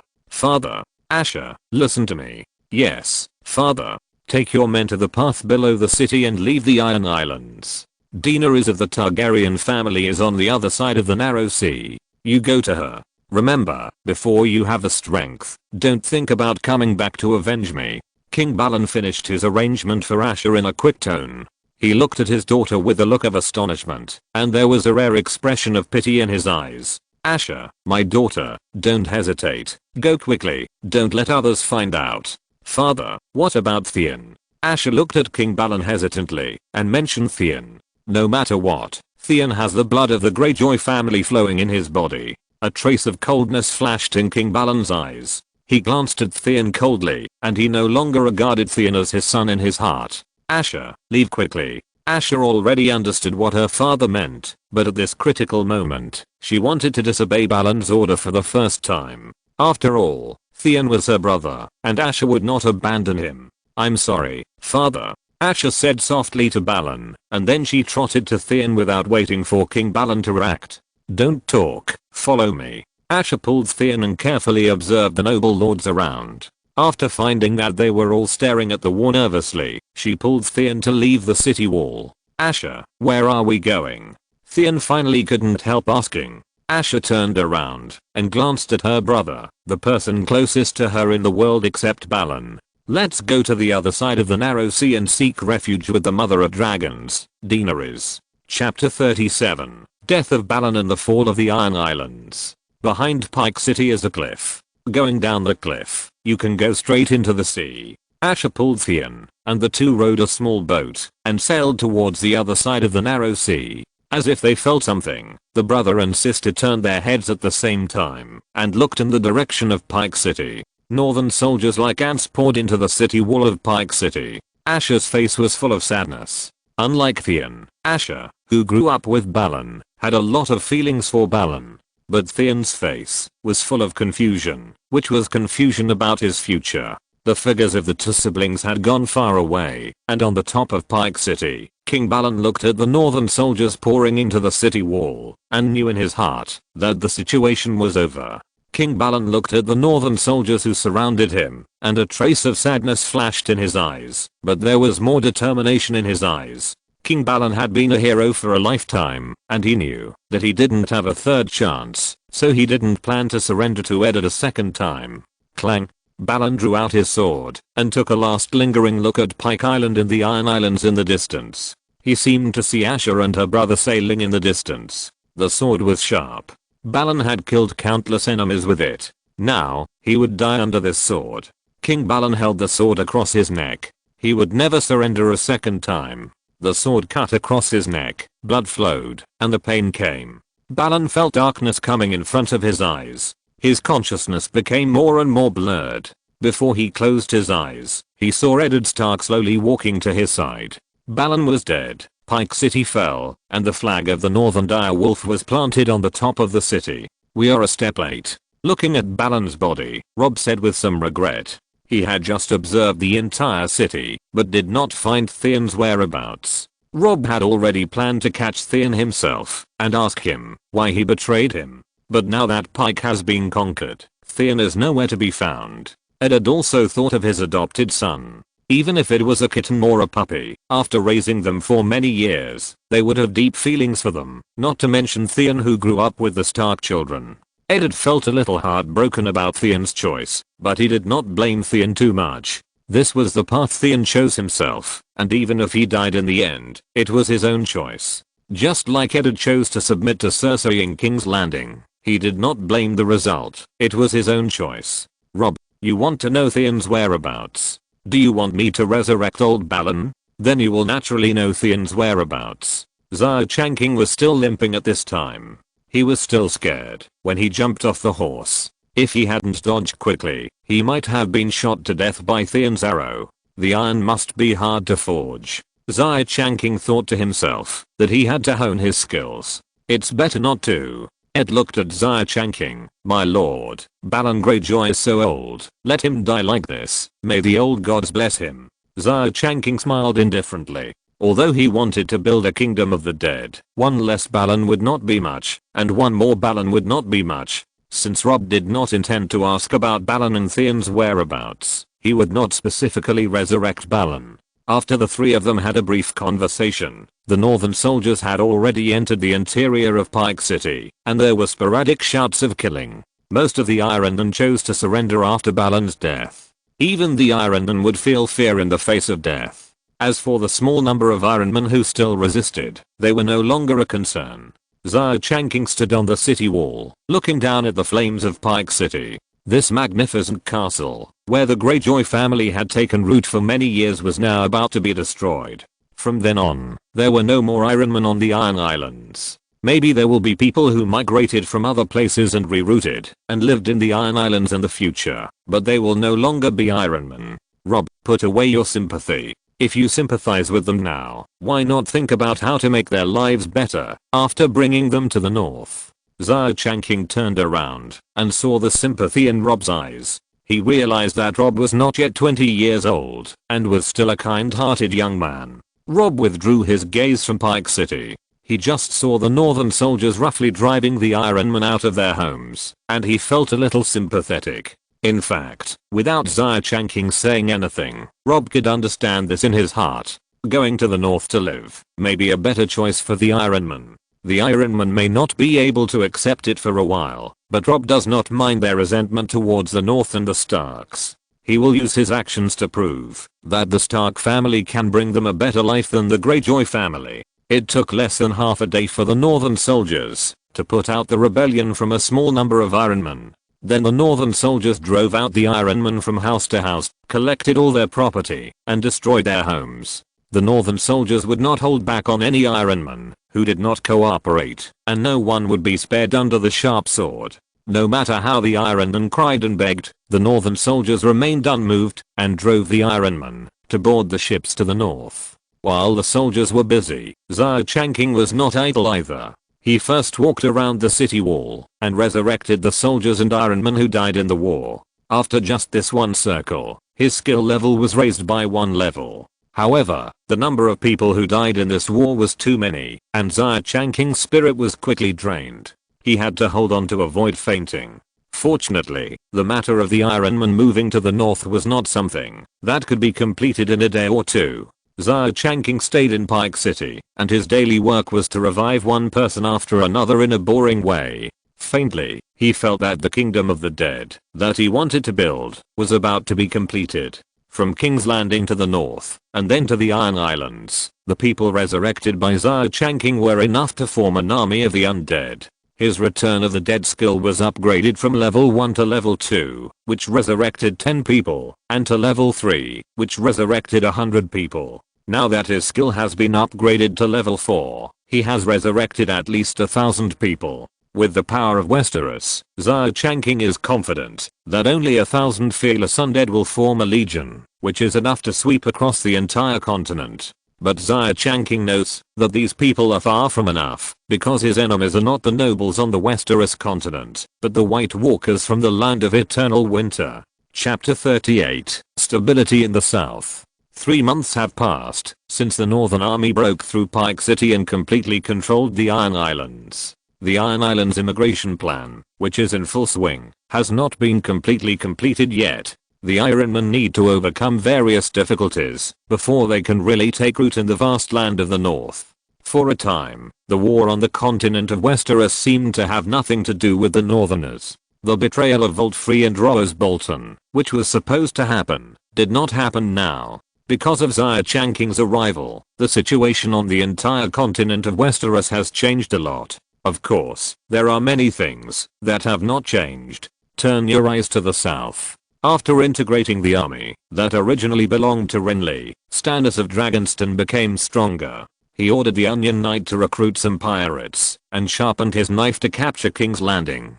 It's just a pity that the Tyrrell family, which occupies an important position in Renly's army, completely turned to Lannister in order to avenge Renly.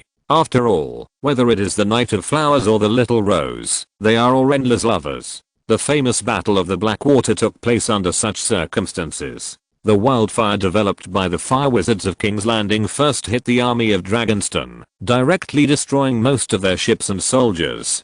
But Stannis was unwilling to fail. He was only one step away from the Iron Throne. Under Stannis' order, the army of Dragonstone launched a desperate attack. King's Landing also organized a garrison to defend, with the Little Devil in charge. But how could the pampered capital garrison be the opponent of the soldiers of Dragonstone? Just after the fight, the Gold Cloaks were beaten to a pulp.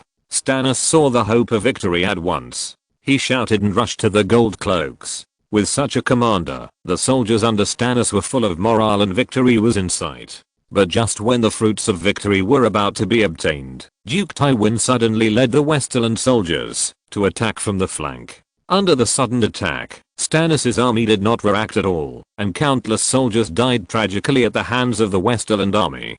Jaime and the Mountain accompanied Lord Tywin. After getting Lord Tywin's consent, the two of them galloped out, and the one-sided slaughter began. Yes, Jaime has returned to Lord Tywin. In fact, he himself was a little confused, and didn't know why Eddard Stark let him go. But when he realized that the North and the West remained calm and there was no more war, Jaime knew that there must be an unknown agreement between his father and Eddard Stark. Although Jaime couldn't figure out why Eddard could still stop the war with the Westerly after his head was chopped off in King's Landing, this did not prevent him from returning to King's Landing and Cersei's side. However, Lord Tywin stopped Jaime from returning to King's Landing alone. Lord Tywin knew the relationship between Jaime and Cersei. Any rumors are not groundless.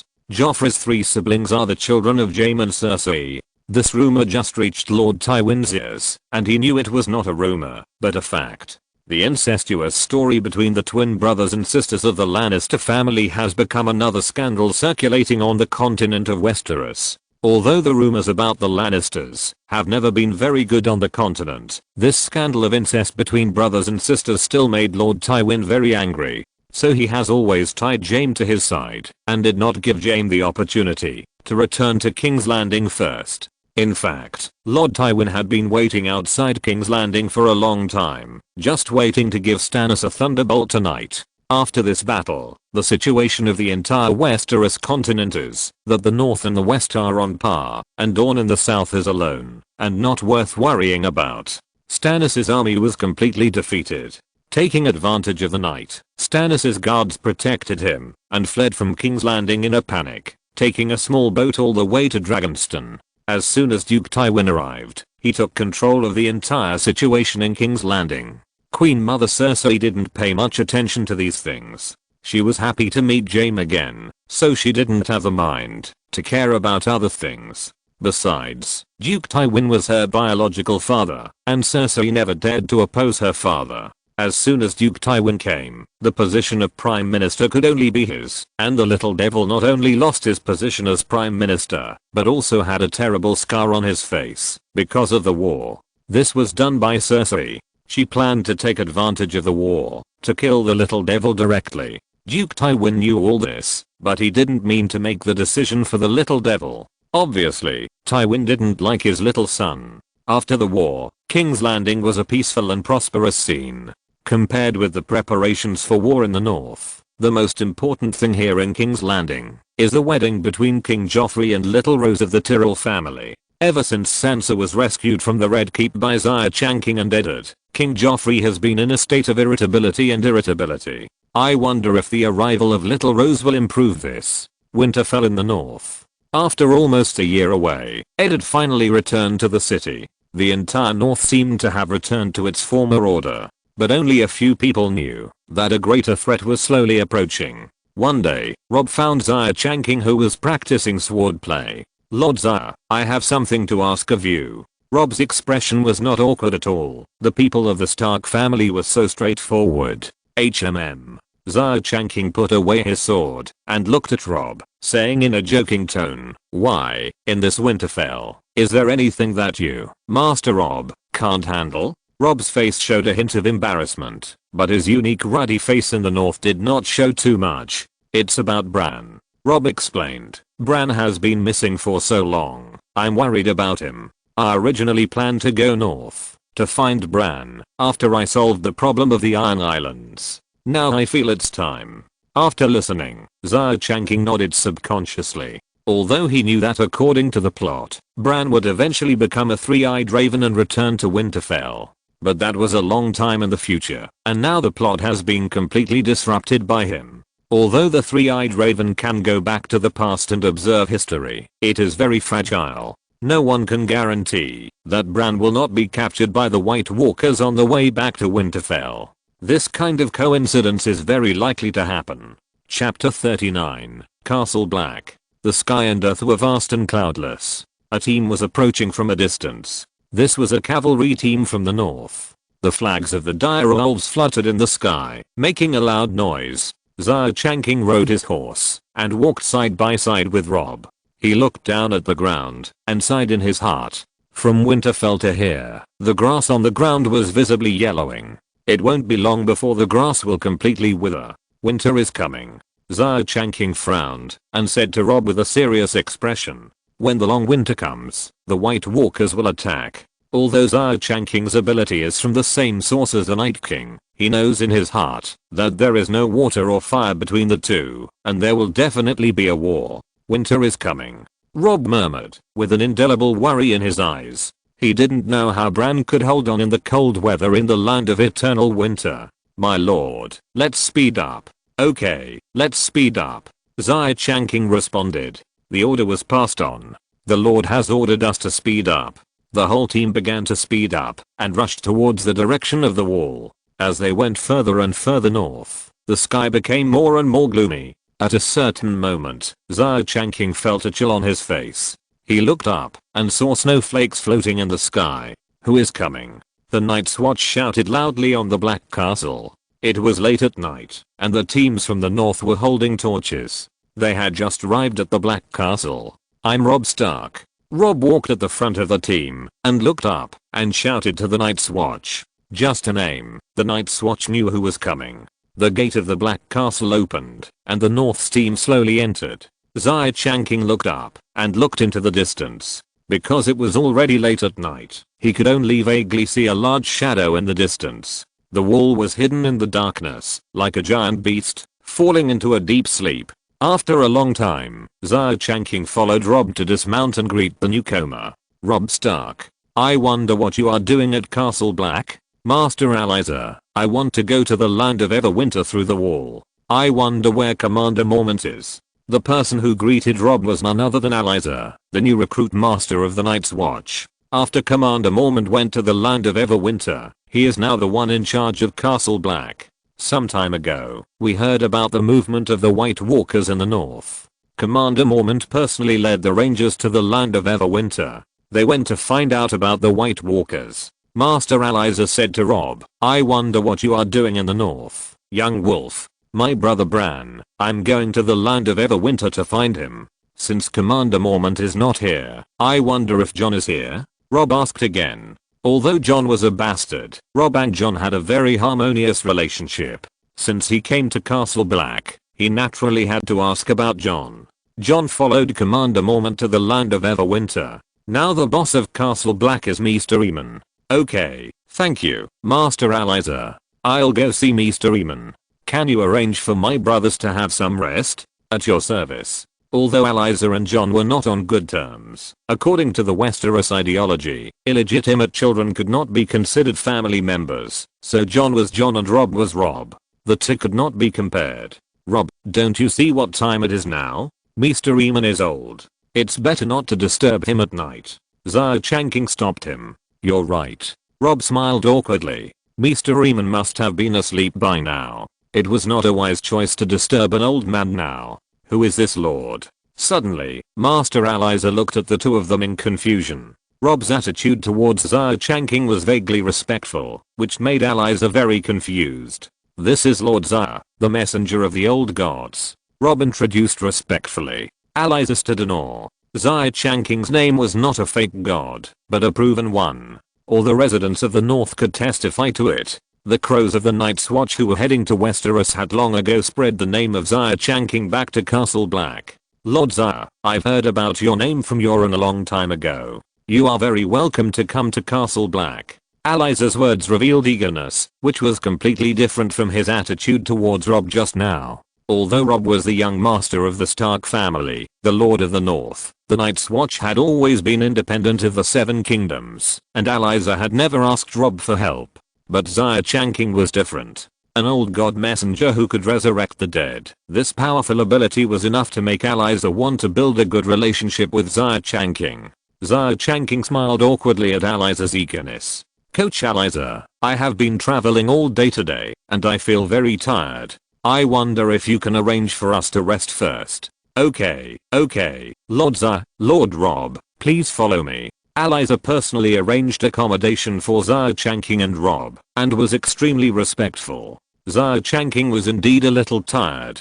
After he came to the room, he fell asleep, without saying a word. When he woke up the next day, Xia Changqing had a simple breakfast in Castle Black.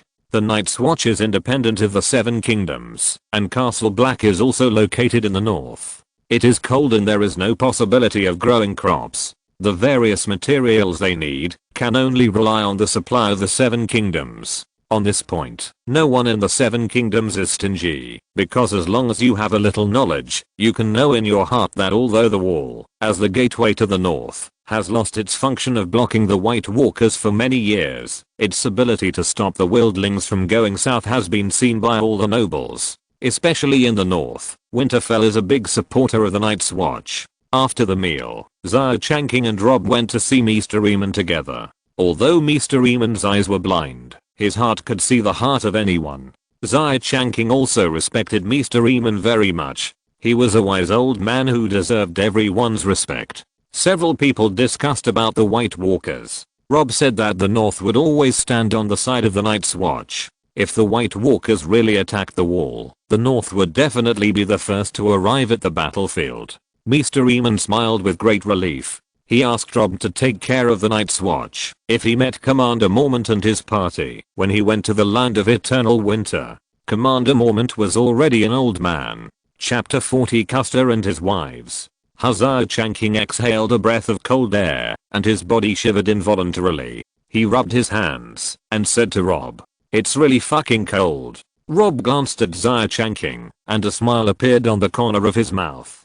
Xia Changqing's behavior made him feel extremely kind. "My lord, we have just arrived. The further north we go, the colder it will be." Robb pursed his lips and smiled. "My lord, you don't regret coming with me, do you?" "TSK, Robb, do you look down on me?" Xia Changqing stared at Robb, and the two of them quarreled, and led the team all the way to the north. After crossing the Great Wall, the people of the north passed through the haunted forest, and came to the vicinity of Caster's castle. There was only one man in Caster's castle, Caster, and the others were his wives. His daughter was also his wife, and as for his son, he was sacrificed to the White Walkers by Caster. Since Xia Changqing knew about this, he had no intention of letting Caster go. Robb gave the order to prepare for battle, and then more than 300 northern cavalry approached Caster's castle. In fact, Xia Changqing didn't think that with such a huge disparity in military strength, Caster was still able to fight against the people in the north. As for whether Caster was still a friend of the Night's Watch, it had nothing to do with Xia Changqing and Robb, as they were not members of the Night's Watch. The arrival of more than 300 cavalrymen was still a big noise, and Caster noticed something was wrong from a distance in his own castle. Caster Castle was called a castle, but in fact it was just a stone building, made of a pile of stones. Caster picked up his long-handled battle axe, and walked out of the house cursing. After years of stable life, Caster had already lost his due vigilance. In the land north of the Great Wall, there were only 3 forces in total. The Night's Watch of the Wall, the wildlings in the land of eternal winter, and the recently rising White Walkers. As for Caster, he himself was a wildling, and he was also a friend of the Night's Watch. He even sacrificed his son to the White Walkers. In short, no matter which of the 3 forces in the land of eternal winter came to Caster Castle, it would not be bad for Caster. "Damn it. Who disturbed my peace?"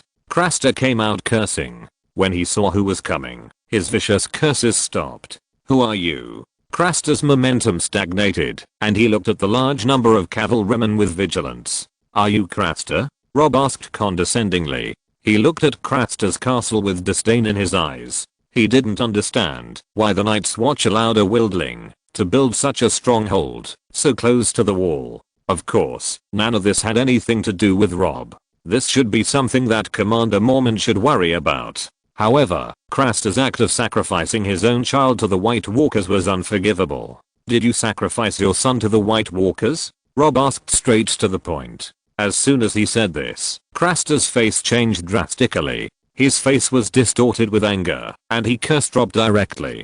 "Fuck you. You are not welcome here. I don't care who you are. Get out now." The saliva flew from Craster's mouth, which made Rob frown in disgust. As the eldest son of the Stark family, Rob received aristocratic education since he was a child. He has never said such vulgar words, and Craster's sweet talk made Rob subconsciously feel disgusted. Rob took down the bow and arrow hanging on the saddle, bent the bow, and aimed at Craster. "Fuck you.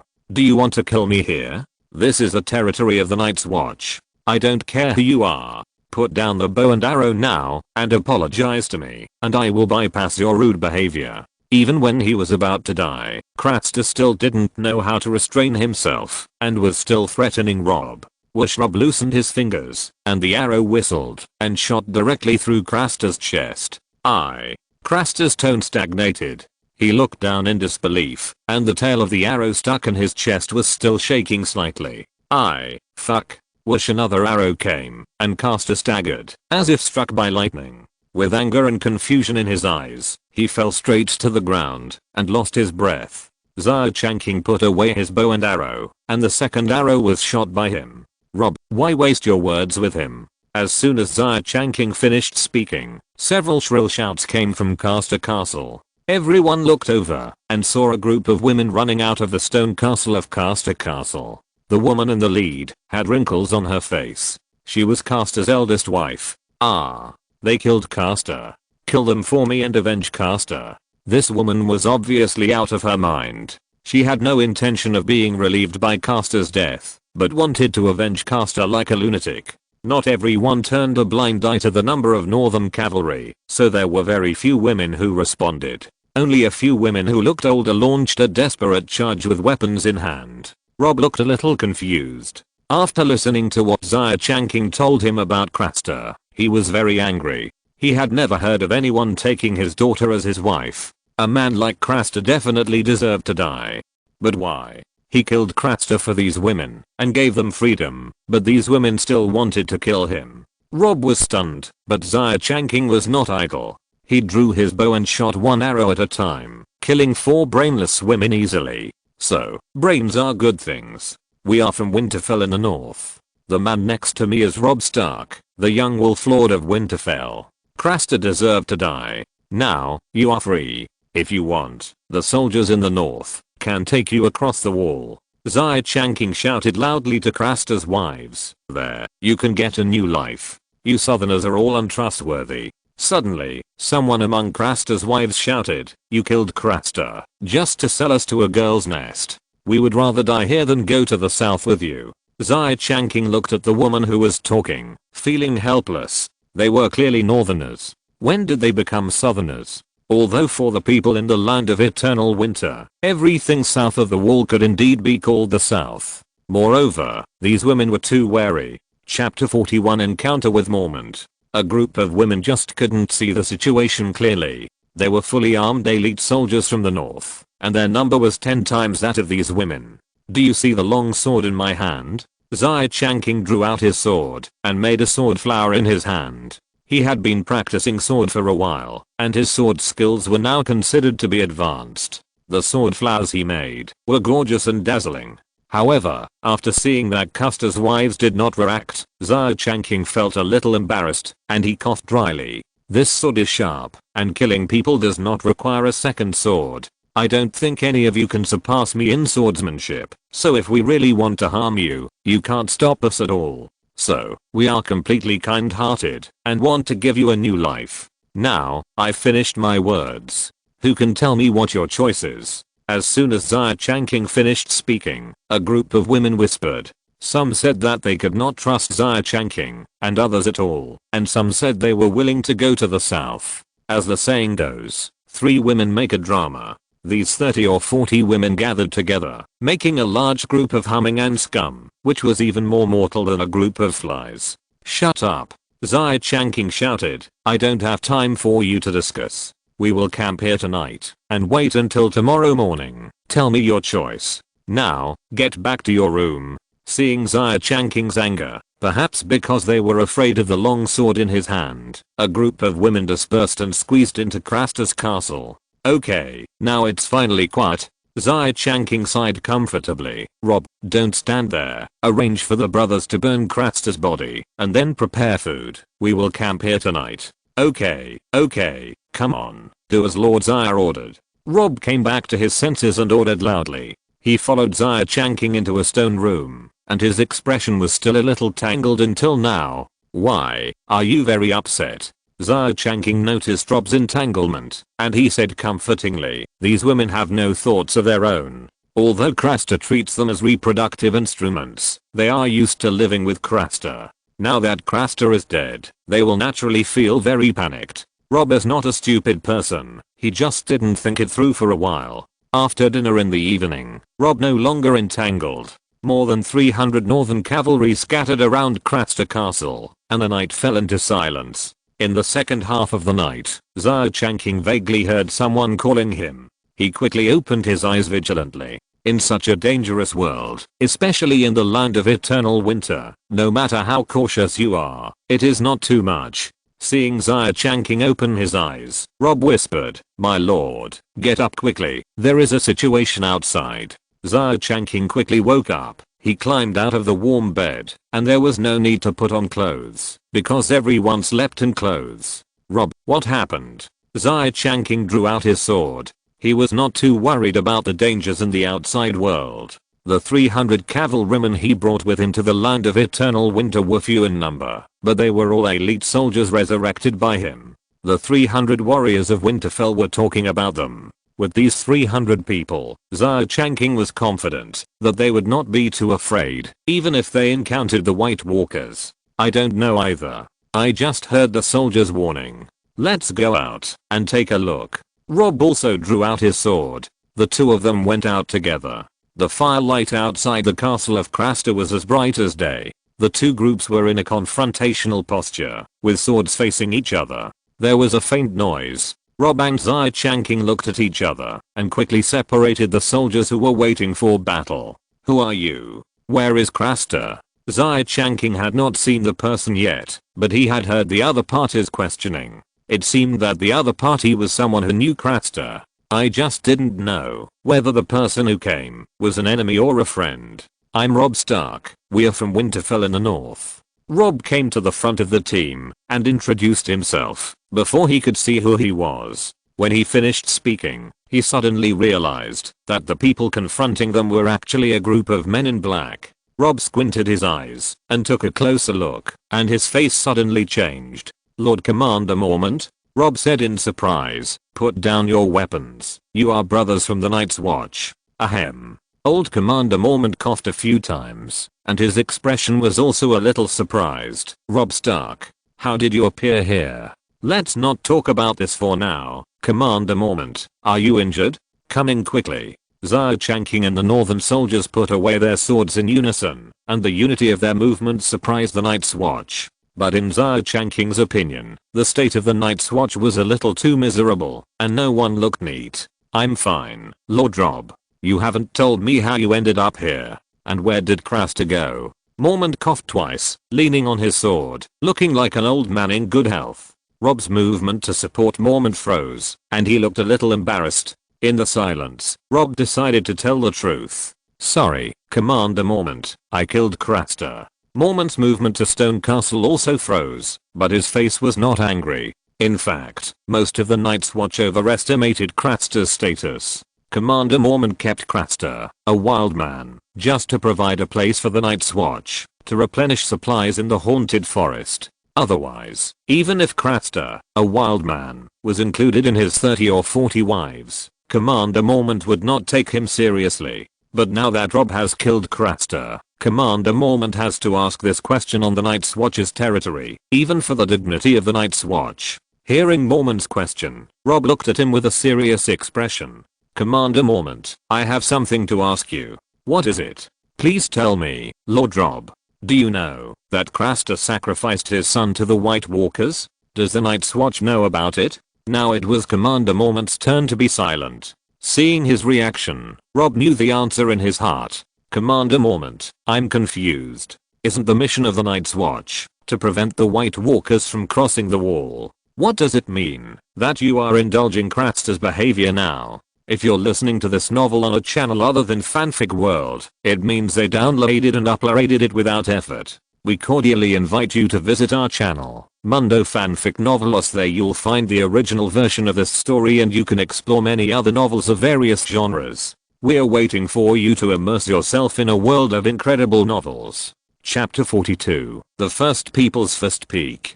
Commander Mormont was speechless after what Rob said, and his face was filled with shame. Lord Rob, now is not the time to hold Craster responsible. The army of the White Walkers is already heading south. We need to rush back to Castle Black as soon as possible and send ravens to the Seven Kingdoms. I already know about the White Walkers' attack, Rob said calmly, without looking at Commander Mormont's surprised eyes. Commander Mormont, I have my own things to do. Bran is missing in the land of eternal winter. I will not go back until I can find him. Lord Rob, you are a good brother. I can't persuade you, but when you go north, you must pay attention to the traces of the White Walkers. Remember, ordinary swords can't kill those monsters at all. Only Valyrian steel and dragon glass can kill them completely. Commander Mormont, I remember, Rob said. In fact, with Xia Changqing's reminder, the northern soldiers on this trip were equipped with a sufficient number of dragon glass arrows. Although they did not have Valyrian steel, dragon glass was not a scarce item. With the help of the northern soldiers, the Night's Watch got enough rest and then replenished some supplies. On the next morning, the two sides parted ways. Craster's wives were also in the ranks heading south.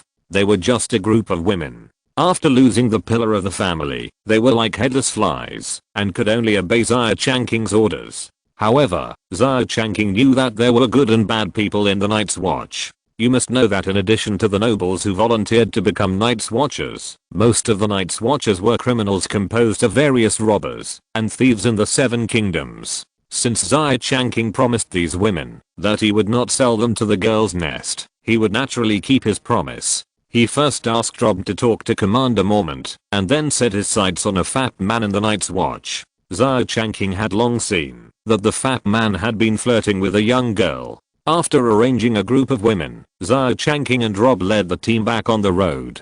Before parting, Commander Mormont told them about Jon's separation, hoping that Rob could find Jon together. In the vast land of eternal winter, it is undoubtedly as difficult as looking for a needle in a haystack to find two people from the Stark family. Even if it is Xia Changqing, he does not have the ability of a green prophet, and he can only grope blindly in the land of eternal winter. Lord Xia, which direction should we go? Rob asked. Xia Changqing tried hard to recall the scarce images in his memory. He only remembered that Bran would go north all the way to a huge fishbeam tree, where the three-eyed raven was now living. But Xia Changqing did not know how to find the location of the three-eyed raven, which was a place that even the Night King could not find. If you want to find Bran, you can only rely on luck. However, Xia Changqing knew where Jon was. As long as you find the location of the Wildling army, you will definitely find Jon. Rob, let's go to the Fist of the First Men first. Xia Changqing thought of a place, and then the group quickly rushed in the direction of the Fist of the First Men. After passing the haunted forest, the whole world was already white. The team walked in the snow and had difficulty moving forward. By the time they reached the vicinity of the Fist of the First Men, they had wasted too much time. On the snowy land, the white land was a vast expanse of white, with tents built by wildlings scattered in various places. Although Mance Rayder, the king of wildlings, had integrated most of the wildlings, with a number of more than 100,000, there were still scattered wildling camps in the vast land of eternal winter. However, as soon as Xia Changqing and his party stepped into the fist of the first men, they felt an ominous aura spreading. "Sir, there is a situation." The soldier in charge of the investigation shouted with a serious face, and all the cavalry drew their swords and put dragon crystal arrows on the bowstrings. "Come two people, go and see what happened," Rob ordered loudly. Then 5 riders went out, and a moment later, a cavalry returned to report. "Sir, you need to come and take a look. There must have been a massacre ahead." Xia Changqing and Rob led the cavalry forward. The entire worldling camp was quiet as death, with no signs of any living creatures. The air was filled with a faint smell of blood, but the northern soldiers searched all around and did not find any bodies. Only in the middle of the camp, the broken bodies of animals were arranged in a strange shape. "Sir, was this done by the White Walkers?" Rob asked with a serious expression. "That's right, it was the White Walkers who did it. They must have transformed the corpses into whites." "Rob, think about how many worldlings there are outside the wall. If these worldlings are defeated one by the White Walkers and all transformed into whites, even if we concentrate the military strength of the 7 kingdoms, we will not be able to stop the White Walkers. Yes, there are too many worldlings outside the wall. These worldlings are the reserve force of the army of whites." Rob's expression was also unusually solemn. "Sir, I think we need to stop all this from happening." Xia Changqing shook his head with some regret. "Rob, I also know that we need to stop all this from happening, but the hatred between the worldlings and us did not accumulate in a day or two. The hatred accumulated over thousands of years is not so easy to let go. Alas." Rob thought of this and sighed. "Of course I understand the hatred between the Night's Watch and the worldlings, but we can't just watch these worldlings being transformed into whites one by one. Rob, don't worry. This needs an opportunity. Now only we can see the harm of the White Walkers. When the 7 kingdoms understand that the White Walkers will bring disaster, they will accept the worldlings to cross the wall." Rob's expression was a little depressed. The young wolf was not a member of the Night's Watch, and he did not understand the deep hatred between the Night's Watch and the worldlings. Sometimes idealism is useless, just like John. His love for Ygritte is real, but in the end, Farkas also died under the arrows of the Night's Watch. Xia Changqing asked the soldiers to light torches, and then used torches to light the corpses on the ground. Unscientific things happened. Even though the corpses on the ground were covered with white snow, and even a large part of them had frozen, when Xia Changqing threw the torch on the corpses, the flames quickly burned. Perhaps because these corpses were killed by the White Walkers, the flames restrained the White Walkers, and naturally had a special reaction to the corpses killed by them.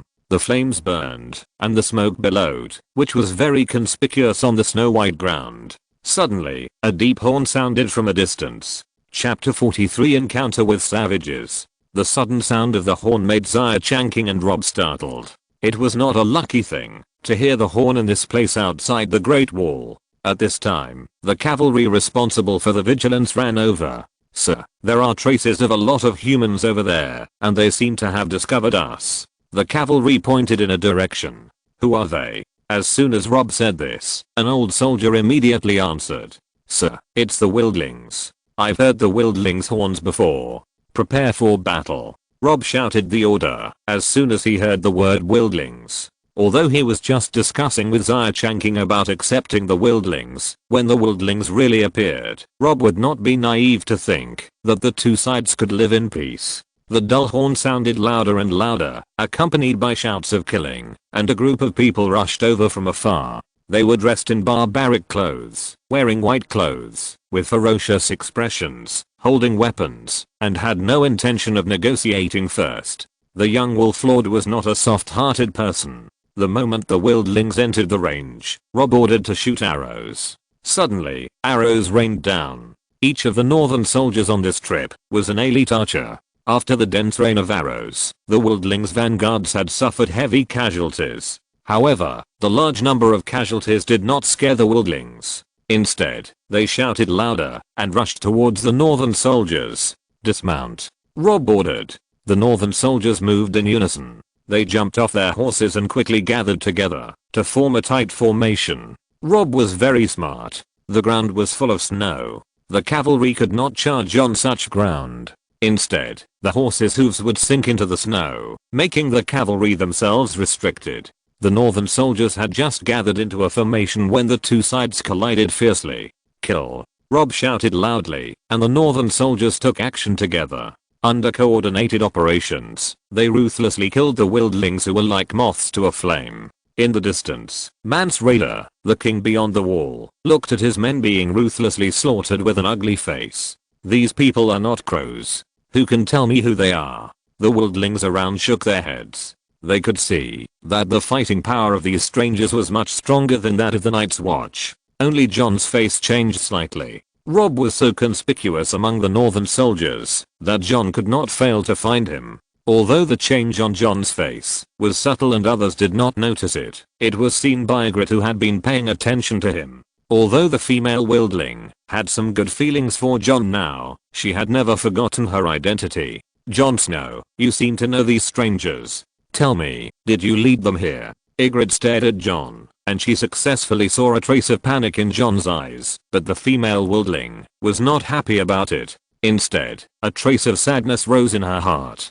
The gap between the identities of the two sides was too big, and they were destined to be apart after all. "No, I don't know them," John replied.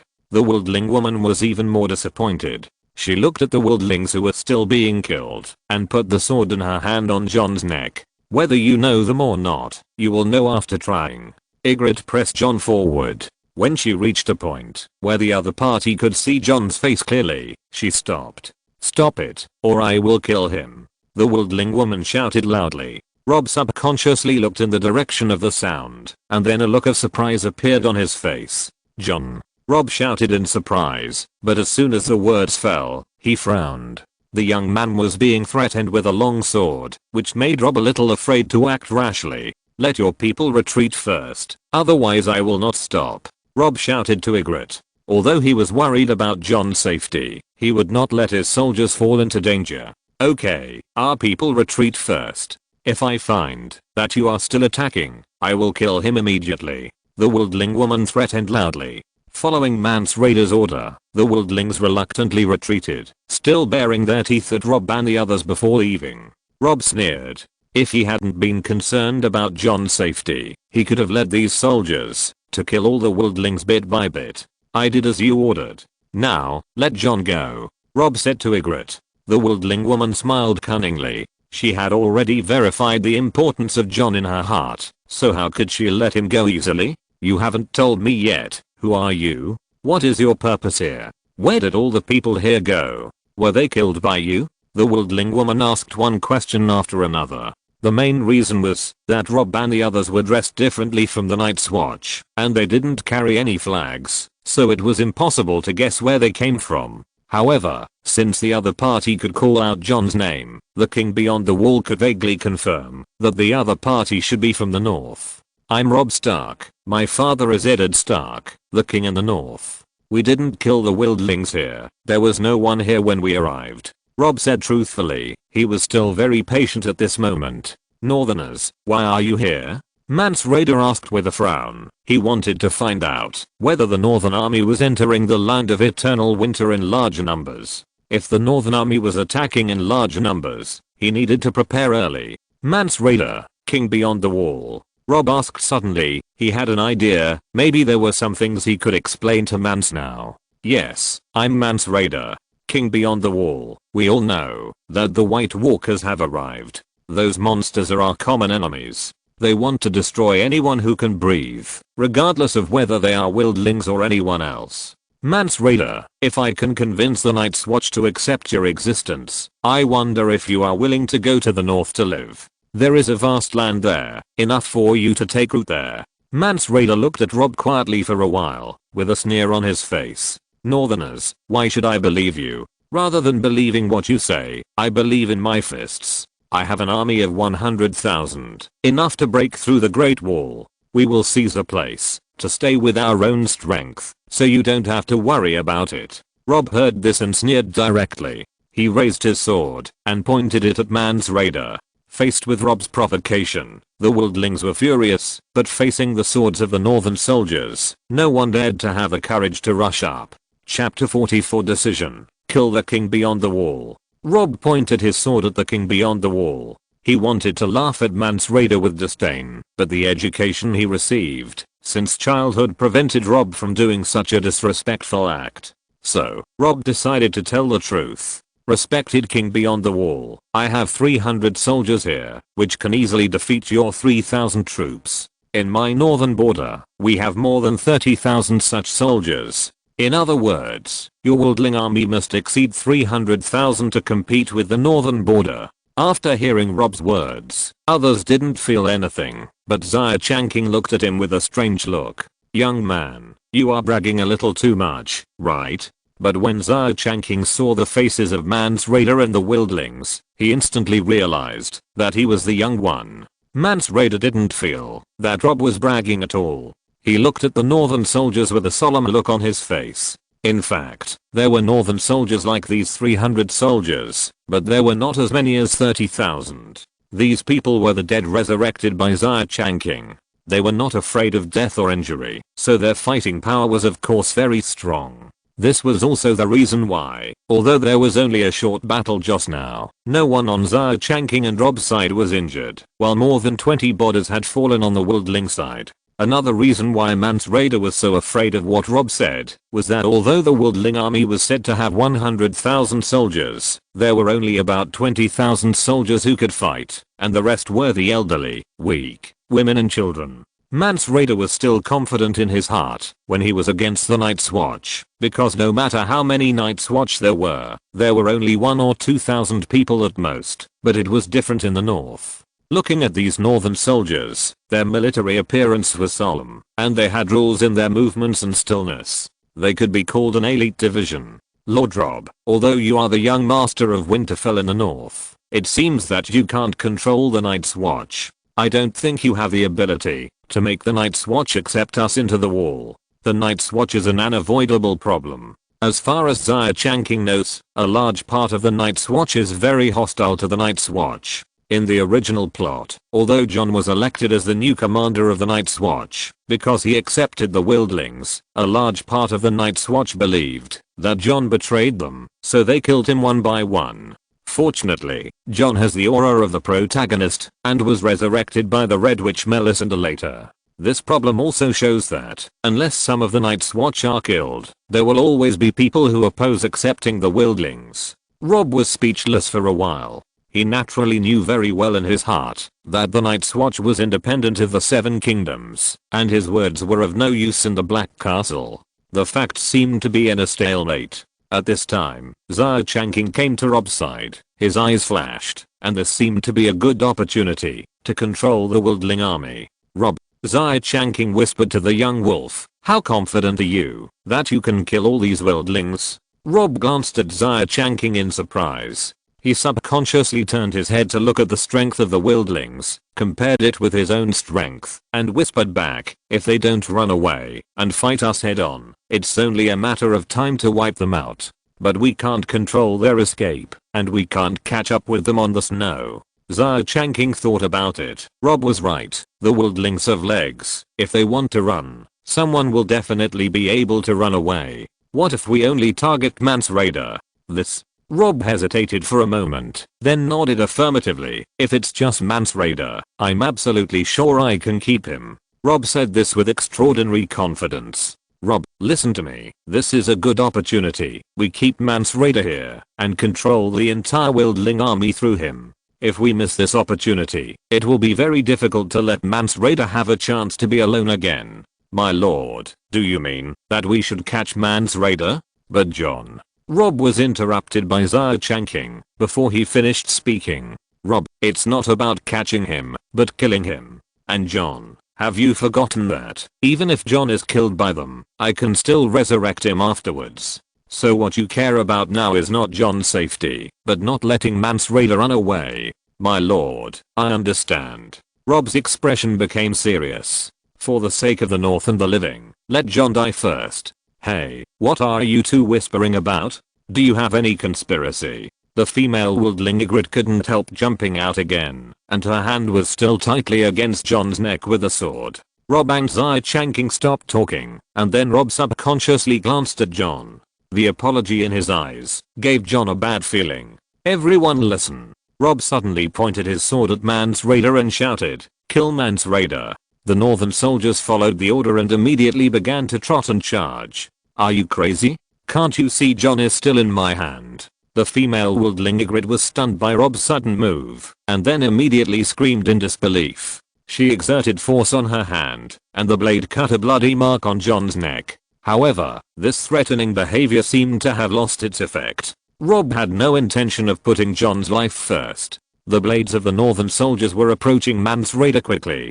Hurry up and protect Mance Rayder. The wildlings finally realized that Rob was not joking. They gathered around Mance Rayder in a mess, but no one ran away. Stop.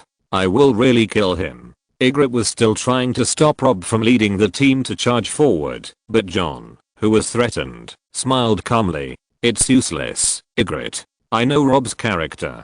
He will not change his decision easily, and I'm not afraid of death. If you want to do it as soon as possible, otherwise you will have no chance. The wildling's eyes were full of confusion and struggle. She already had some good feelings for John, but love between men and women seemed insignificant in the face of national justice. Ygritte knew what she should do now. John, I'm sorry, the wildling said to John secretly in her heart. At the same time, she exerted force on her hands, and the blade fiercely cut John's neck, and a dazzling color spread. From this moment on, Ygritte's heart was dead. Chapter 45, Chase, Resurrection of Jon. Jon Snow felt a slight pain in his neck, and a warm liquid was flowing down his neck. Jon, who knew what had happened, had no resentment in his heart. He didn't know why Rob made such a choice, but he would not resent Rob for it. It was just, what a pity. He would never know what kind of person his mother was. His consciousness quickly moved away from Jon. Before falling into darkness, he vaguely saw the northern soldiers led by Rob rushing into the crowd of wildlings. At the moment, when Jon's throat was cut, Rob also saw this scene clearly. In fact, he had been paying attention to Jon's direction. But now there was no time to be sad about Jon's death. Anyway, after the battle was over, Xia Changqing could revive Jon. At this time, Rob had only one thought in his mind. Kill them all. Rob roared like a sharp sword and led the way into the crowd of wildlings. Puff. The sound of the sword blade cutting through the flesh rang out. Blood splashed everywhere, and the wildlings screamed. Just after the contact, the front row of the wildlings was instantly killed. Kill them all. Rob roared again, rushed into the crowd and killed everyone. He was covered in blood, like a god of war.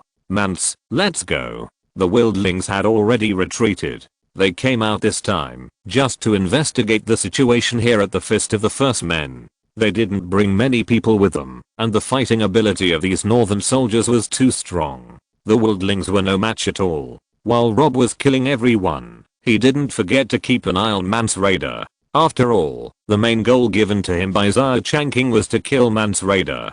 Charge.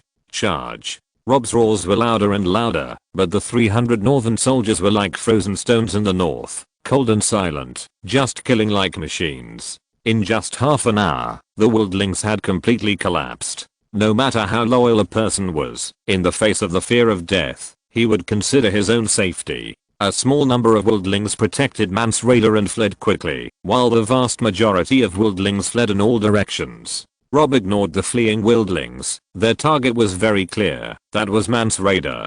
Rob, get on your horses and chase. Xia Changqing called out, and all the northern soldiers got on their horses and chased in the direction where Mance Rayder fled. It was very difficult to fight on horseback in the snow, and if it was just used to hurry, two legs would always be slower than four legs. Although Rob and his men wasted some time, they soon caught up with Mance Rayder's fleeing back. The insidious northerners are catching up. You go first. I'll stop them for a while. Ygritte's eyes flashed with madness. She had just killed Jon with her own hands, and her heart was already extremely uncomfortable. Now she was forced into a cliff, and she was unwilling to escape again. On the other side, Xia Changqing watched Rob leave. He still trusted Rob very much in his heart.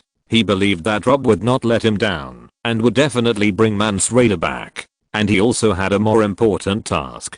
Xia Changqing walked to Jon's side. He saw Jon lying on his back on the snow, his body soaked with blood. He didn't feel sad for Jon at all, but wanted to laugh. Although he had not received professional training, His sense of humor would not be ridiculously low, but now Xia Changqing's face was raised, and then grinned. He was laughing wildly.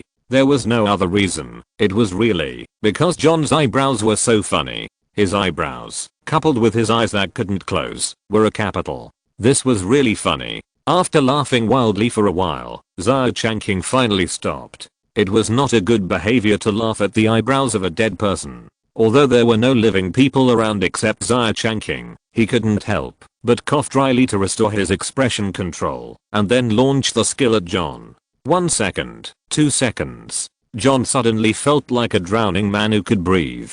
He straightened his body and took deep breaths. His consciousness was recovering, and his pupils slowly focused. At first glance, John saw the gentle young man standing in front of him with a smile on his face. "Welcome back, Jon Snow." Huff huff. John couldn't help but take a few deep breaths again. His first feeling was that being able to breathe was so sweet. Then he subconsciously touched his neck. The blood air had dried up, but the wound from the sword was still there. The skin and flesh were turned outward.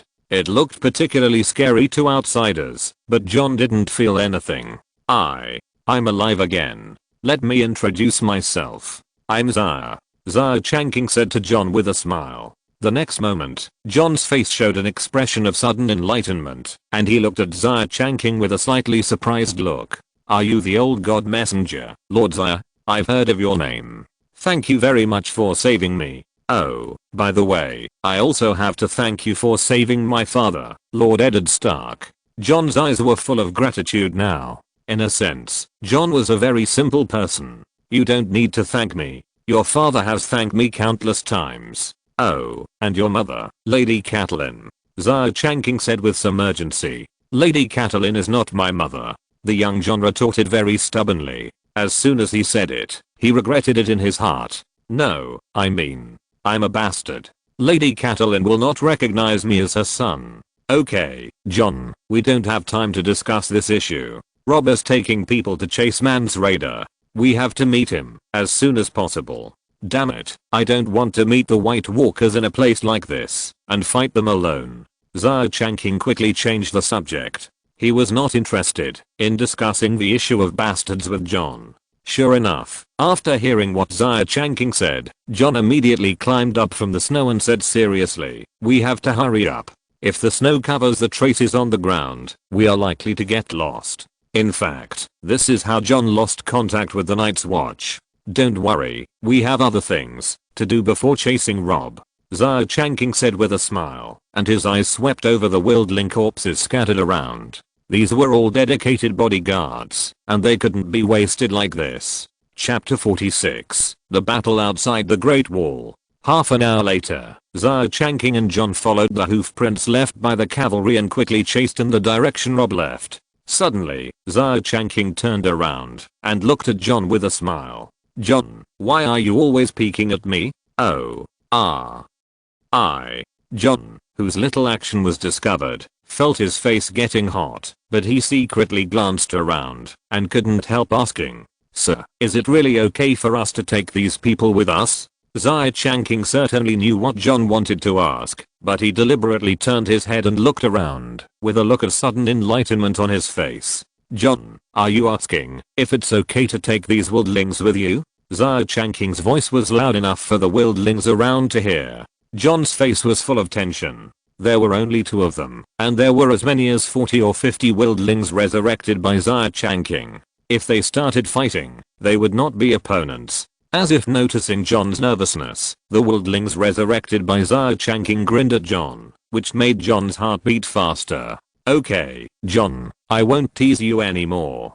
Don't worry, these wildlings resurrected by me won't hurt us. Let me ask you, will you hurt me?" Xia Changqing patted John's shoulder and said comfortingly. After hearing this, John's face was full of matter-of-fact expression. "I swear I will never hurt you even if I die. Isn't that enough?" "You think so, and these wildlings think so too." John didn't understand. From the moment he was resurrected, he would subconsciously protect Xia Changqing and obey Xia Changqing's orders, but he didn't feel that there was anything wrong with this. After John's concerns were dispelled, the group moved a little faster.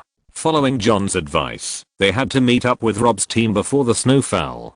Being in this land outside the wall, it is very easy to get lost. However, things did not develop in the worst direction that John had anticipated. Before they could catch up with Rob had already rushed back with his men. From a distance, Rob saw Xia Changqing and his group and shouted loudly, "My lord, I have fulfilled my mission and captured Mance Raider." After hearing this, John's eyes were full of complexity. He thought of Ygritte. It would be a lie to say that he had no feelings for the wildling woman. After all, Ygritte was very beautiful. Now that Mance Raider was captured, could Ygritte still run away? But at the same time, John also noticed the expressions of the wildlings around him. After hearing that Mance Raider was captured, no one showed an angry expression, as if Mance Raider had been their enemy from the beginning to the end. This made John feel that Xia Changqing was powerful, and a different hope rose in his heart. Rob led the team to approach, and he noticed John at a glance. The young wolf jumped off his horse and hugged John tightly. "John, don't blame me for not saving you just now." "Rob, long time no see. Lord Xia told me what happened just now. How could I blame you? Look, I'm fine now, right?" The two brothers who hadn't seen each other for a long time hugged each other tightly for a while before they separated. Although John was nominally an illegitimate son, in Rob's heart, John was his brother. "Well, now is not the time for you to reminisce about the past. Where is Mance Raider?" Xia Changqing interrupted the warmth and affection between the two brothers, who had been reunited after a long separation. "Well, he was so annoying. Someone, bring Mance Raider up." Rob turned around and shouted, and as his voice fell, two northern soldiers pulled the struggling Mance Raider to the three people. "Lord Rob, if you want to kill me, just kill me. Why do you have to humiliate me? I will never surrender." Mance Raider had completely lost the majestic look he had not long ago. His clothes were now torn everywhere, and there was a scar on his face. The blood was frozen into a mark, and he looked extremely embarrassed.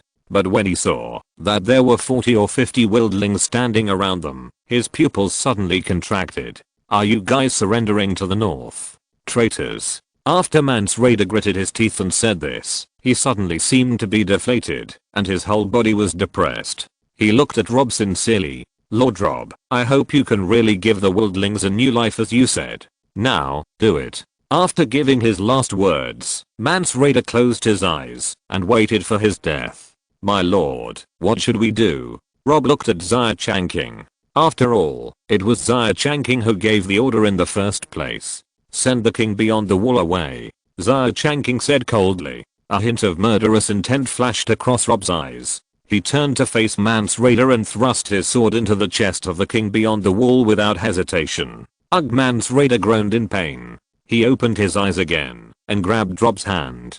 Promise me, my lord. You must give the wildlings a new life. Promise me." Mance Raider cried blood from his mouth and kept repeating the three words, "Promise me." His body slowly slid down and his mouth completely lost its breath. Alas. John sighed with a complicated expression. In his heart, he still had respect for Mance Raider. It was just that the two sides had different positions, and it was a life and death ending. "What are you sighing about?" Xia Changqing looked at John in confusion. "I'll resurrect him soon." Huh. John's eyebrows were squeezed together, his eyes full of surprise. "Can it be like this?" "Of course. We have to use Mance Raider to control the wildling army. Of course we can't let him die like this." When John looked at the dead Mance Raider on the ground again, the king beyond the wall had opened his eyes again, and the two looked at each other. Mance Raider ignored the wound on his chest, stood up and said respectfully to Xia Changqing, "My lord, I'm willing to help you control the entire wildling army."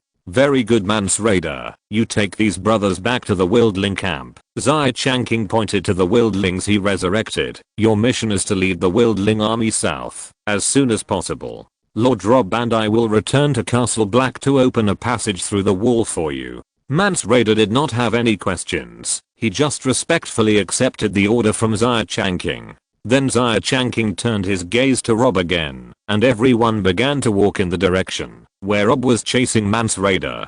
Chapter 47 Heading North. In the process of chasing Mance Raider, Rob killed countless wildlings who stayed behind to block the cavalry. Although these wildlings were dead, they were undoubtedly very valuable treasures in Xia Changqing's hands. Xia Changqing would not be so stupid as to leave all these bodies to the Night King. As Xia Changqing walked along, the dead wildlings came back to life one after another. Under Xia Changqing's order, they followed behind Mance Raider again, until Xia Changqing resurrected Ygritte. Lord Xia, can Ygritte go back to the north with us? The one who asked this question was Jon, the bastard from the north, who had reached the age of first love. No, I don't want to. I want to go back to the camp with Mance Raider. The wildling woman stared at Jon with her beautiful eyes. She looked fierce on her face, but she was actually very panicked. She killed Jon with her own hands, and this behavior was undoubtedly a betrayal. Now she asked herself if she could follow Jon across the wall with peace of mind.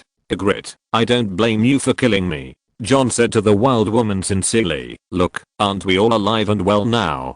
Jon, I'm sorry. Even if you are resurrected now, you still can't deny the fact that I killed you. Jon, I'm sorry. I won't go with you. Looking at the two people who love and kill each other, Xia Changqing and Robb looked at each other and were speechless. They couldn't teach Jon any experience in this matter. However, Xia Changqing could see that there was a gap between Ygritte and Jon.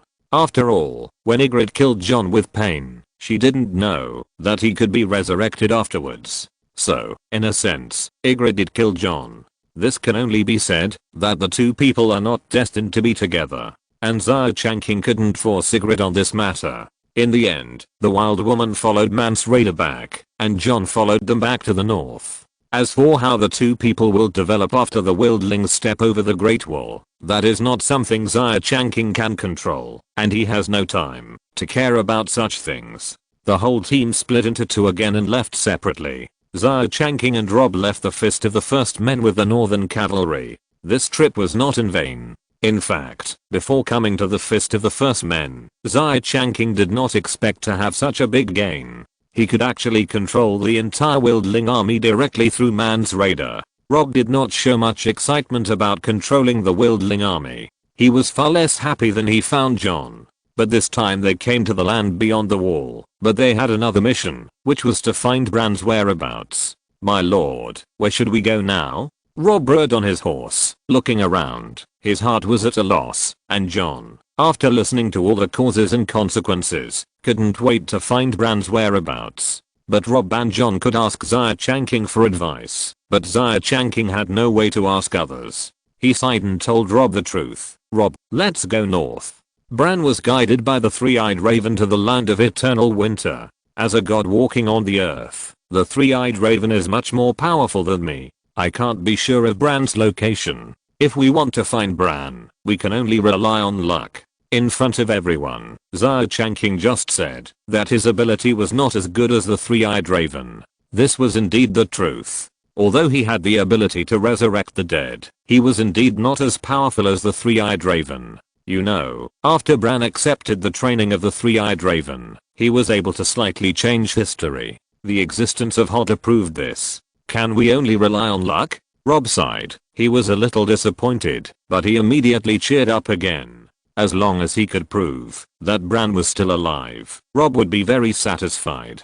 Then my lord, let's go north. The group rode their horses towards the north. Xia Changqing did not object to Robb's choice. Anyway, there was no rush to pick up the wildlings to the north. There are too many wildlings. When the number of people increases, the speed of movement will be very slow. The migration of 100,000 people cannot be completed overnight. Therefore, Xia Changqing has a long time to explore the entire land of Everwinter. After entering the land of Everwinter, Xia Changqing has already felt that his other skill from the system, Ice Lance, has been greatly enhanced. Even the increase in proficiency is much faster than when he was in the north. Therefore, this is not only an action to find Bran, but also a journey for Xia Changqing to enhance his own strength. The land of Everwinter is cold and windy. After Xia Changqing's team had been walking for a few days, heavy snow fell from the sky. The whole sky was a grey color, making it difficult to distinguish the direction. Fortunately, they still have Jon.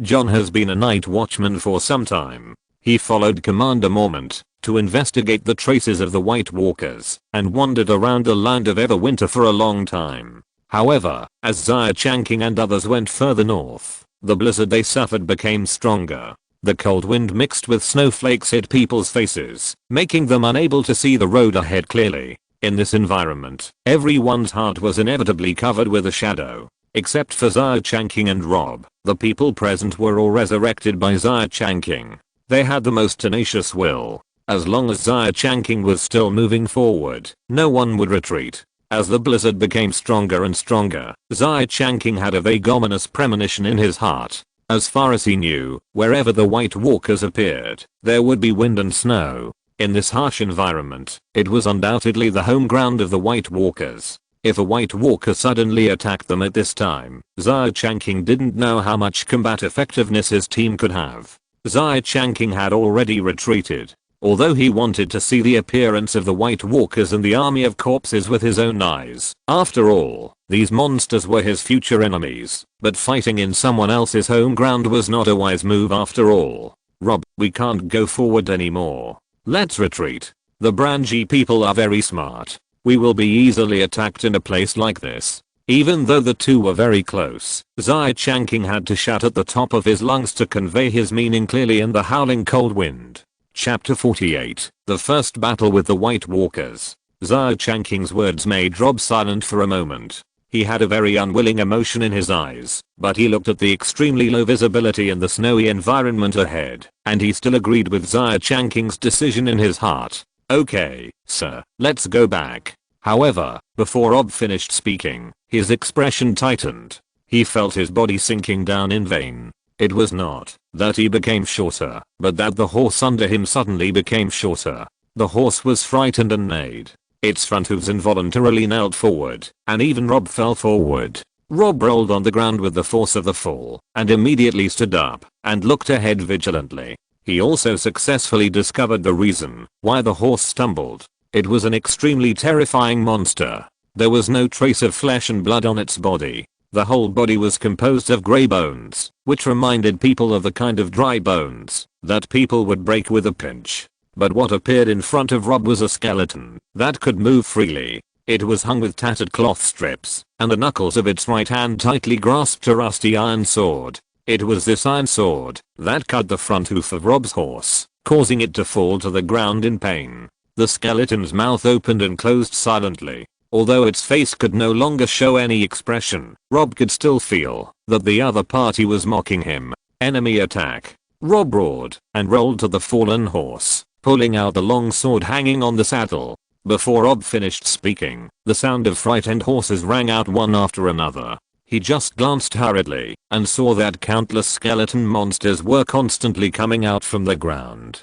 It's a white. Used dragon crystal weapons. Xia Changqing reacted immediately. Unlike Rob and John, who had only heard of whites, but had never seen their faces, he confirmed at the first time, based on his experience, that these uninvited skeletons were whites. Watch your step. Xia Changqing shouted. He had already drawn the dragon crystal sword that he had prepared to deal with the White Walkers, and swung it to cut off a skeleton that had just emerged. Rob, don't just stand there. Use the dragon crystal weapon. Xia Changqing shouted loudly, holding the reins and letting the warhorse under him run. If he stayed in place, the horse's legs would be cut off by the whites that emerged from the ground. Xia Changqing rode his horse around in a small area while slashing at the whites that rushed over. The dragon crystal sword played a big role in such a battle. For these white armies, ordinary weapons had no effect on them at all. Even if they were cut in half, they could move separately. However, dragon crystal and fire naturally restrained these whites. There was no need to use the dragon crystal sword to cause much damage to them. As long as they touched the edge of these monsters, they would fall to the ground immediately. The battle fell into chaos from the beginning. Xia Changqing suddenly found that the wind and snow around him had increased at some point. He could only see the shadowy shadows around him, and could not see all the scenes clearly. Xia Changqing was more alert than ever before. He was not worried about the northern soldiers under his command. They were all immortal. Even Xia Changqing had not found a way to kill them completely. However, Xia Changqing had some guesses about this matter. Strictly speaking, his power was the same as that of the Night King. The White Walkers and the Whites were restrained by dragon crystal and fire. it was very likely that the people he resurrected would also be restrained by dragon crystal and fire. However, the White Walkers knew that dragon crystal could kill them completely, so how could they collect dragon crystal weapons specifically? At this time, Xia Changqing was most worried about his own safety. His subordinates were all immortal, but he, the master, was not. How could this make sense? However, Xia Changqing did not feel fear in his heart. Compared with when he first came to this world, he had grown a lot. At least now, Xia Changqing could think of himself as a powerful warrior. A powerful warrior not only needs to have strong strength, but also a strong heart. What Xia Changqing lacked now was a strong heart, a fearless heart to face fear and overcome it. My heart is strong. Xia Changqing groaned in his heart. At this time, he was standing next to the corpse of his warhorse, holding up the dragon crystal sword, looking around vigilantly. At his feet, 4 or 5 skeletons had fallen. Xia Changqing's ears pricked up, and suddenly heard a slight movement from the right side of his body. He turned around quickly, and swung his sword from bottom to top.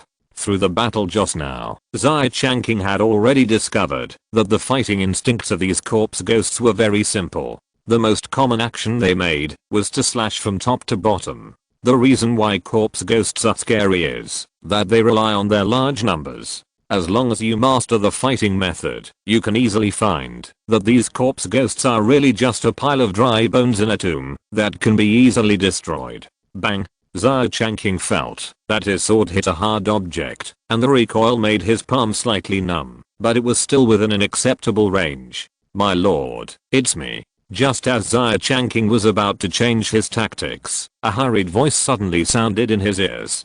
Hearing this, Xia Changqing stretched out his hand to disperse the snow in front of him and saw the person coming clearly. Rob, are you okay? Xia Changqing put away his sword, turned around quickly, and looked behind him. Rob naturally understood why Xia Changqing did this. He leaned over and stood back to back with Xia Changqing. The two of them looked in different directions at the same time. My lord, I can still hold on. How are you? Rob stretched out his hand to wipe the blood from the corner of his mouth. In the previous battle, he was still injured, but the injury was not serious. Fortunately, he successfully found Xia Changqing's location, and the two of them were able to take a short breath. When you are alone, the most exhausting thing is to be vigilant against attacks from behind. I'm fine too, Rob. We can't continue to consume with the whites like this. No one knows how many there are. My lord, what do you think we should do? Rob panted violently, using this rare free time to restore his physical strength. Rob, these whites are resurrected by white walkers. As long as we can kill the white walkers who resurrected them, these whites will die immediately. What we need to do now is to find the white walkers who lead them. Xia Changqing said quickly, if there are no white walkers here, then the number of these whites is limited, and we can kill them all. If you're listening to this novel on a channel other than Fanfic World, it means they downloaded and uploaded it without effort. We cordially invite you to visit our channel, Mundo Fanfic Novelos. There you'll find the original version of this story and you can explore many other novels of various genres. We're waiting for you to immerse yourself in a world of incredible novels. Chapter 49, Backstab of Justice. Rob, what we need to do now is to find out if there are any white walkers around. Xia Changqing said as he keenly observed the abnormal bulge on the ground. Pursing his lips, Xia Changqing held the dragon crystal sword upside down and thrust it hard. The abnormality on the ground quickly calmed down. Xia Changqing pulled out the sword, took a heavy breath, and immediately said to Rob, next, I will experiment to see if I can lure out the white walkers. Be prepared. No problem, sir. Rob agreed. Xia Changqing stretched out his left hand, his lips moved slightly, and in his palm, a crystal clear ice spear made entirely of ice slowly emerged. This ability involving ice magic has always been a privilege of the white walkers. At this time, when Xia Changqing used it in his hands, he was not sure whether this method could be used to lure out the white walkers hiding in the dark. A 1.5 meter long ice spear had been completely formed in Xia Changqing's hand, and the special power that permeated the surroundings was also slowly dissipating. But Xia Changqing knew that if there were really white walkers around, they would definitely be able to sense this special power. Suddenly, Xia Changqing and Rob felt that the air around them stagnated for a moment, the wind and snow stopped, and then both of them felt an ominous breath coming from a distance. A black shadow slowly emerged from a distance, and the wind and snow gave way to it. Xia Changqing and Rob were no longer attacked by the dead. The two unconsciously held their breath and watched a black shadow appear in front of them. The true face of the White Walker finally appeared in front of Xia Changqing and Rob. The face seemed to be carved out of ice, with gullies all over it, as if it was drawn by a carving knife. The pale long hair fell from the back to the waist, and the dark blue eyes looked at Xia Changqing and the ice crystal spear in his hand without emotion. *#and #hashan. The White Walker opened his mouth and slowly uttered a paragraph. But, we don't understand. Xia Changqing and Rob looked at each other. They didn't understand what the White Walker said. Rob, attack it from both sides. Xia Changqing growled. There was no need for the two sides to communicate. They were enemies who would never stop fighting. What was the point of talking? Xia Changqing exerted force on his arm, and the spear flew out and headed straight for the White Walker. At the same time, Xia Changqing and Rob ran towards the White Walker at the same time. The White Walker's dark blue eyes flickered slightly, proving that it was a creature with thoughts. It grabbed the flying ice crystal spear, roared, and crushed the spear with its palm. Looking at the two humans running straight at it, the White Walker stretched out his hand, pulled out the ice sword on his back, swung it in a circle, and slashed at Rob with the sword first. Between Xia Changqing and Rob, the White Walker still chose to kill Rob first. Rob stopped, exerted force on his feet, and took a horse stance, stabilizing his lower body, and raised his sword to meet it. Dang. It was clearly the collision between ice and stone, but it made a sound of metal and iron intersecting. At the same time, Rob's body sank slightly. What a great strength. Rob was secretly surprised. If he hadn't stopped and stood firm, he would have been knocked to the ground with just this blow. My lord, the opponent is very strong. Rob reminded him in time. I know. When Xia Changqing responded, he had already come to the side of the White Walker. He shook his long sword and stabbed the White Walker at a tricky angle. There was already a taste of water dance in this sword. This is the sword technique that Xia Changqing learned from Araya, which belongs to Bravus. Water dance is light and agile, so Xia Changqing's sword can be said to be extremely fast. At this time, the White Walker had just finished a sword and had not yet generated new strength. It had no time to return the sword to resist. But what Xia Changqing didn't expect was that the White Walker's long sword did not move, and his left hand directly grabbed Xia Changqing's sword. Xia Changqing was not surprised but happy. This is a long sword made of dragon crystal, which is naturally able to restrain the White Walkers. You dared to grab it with your hands.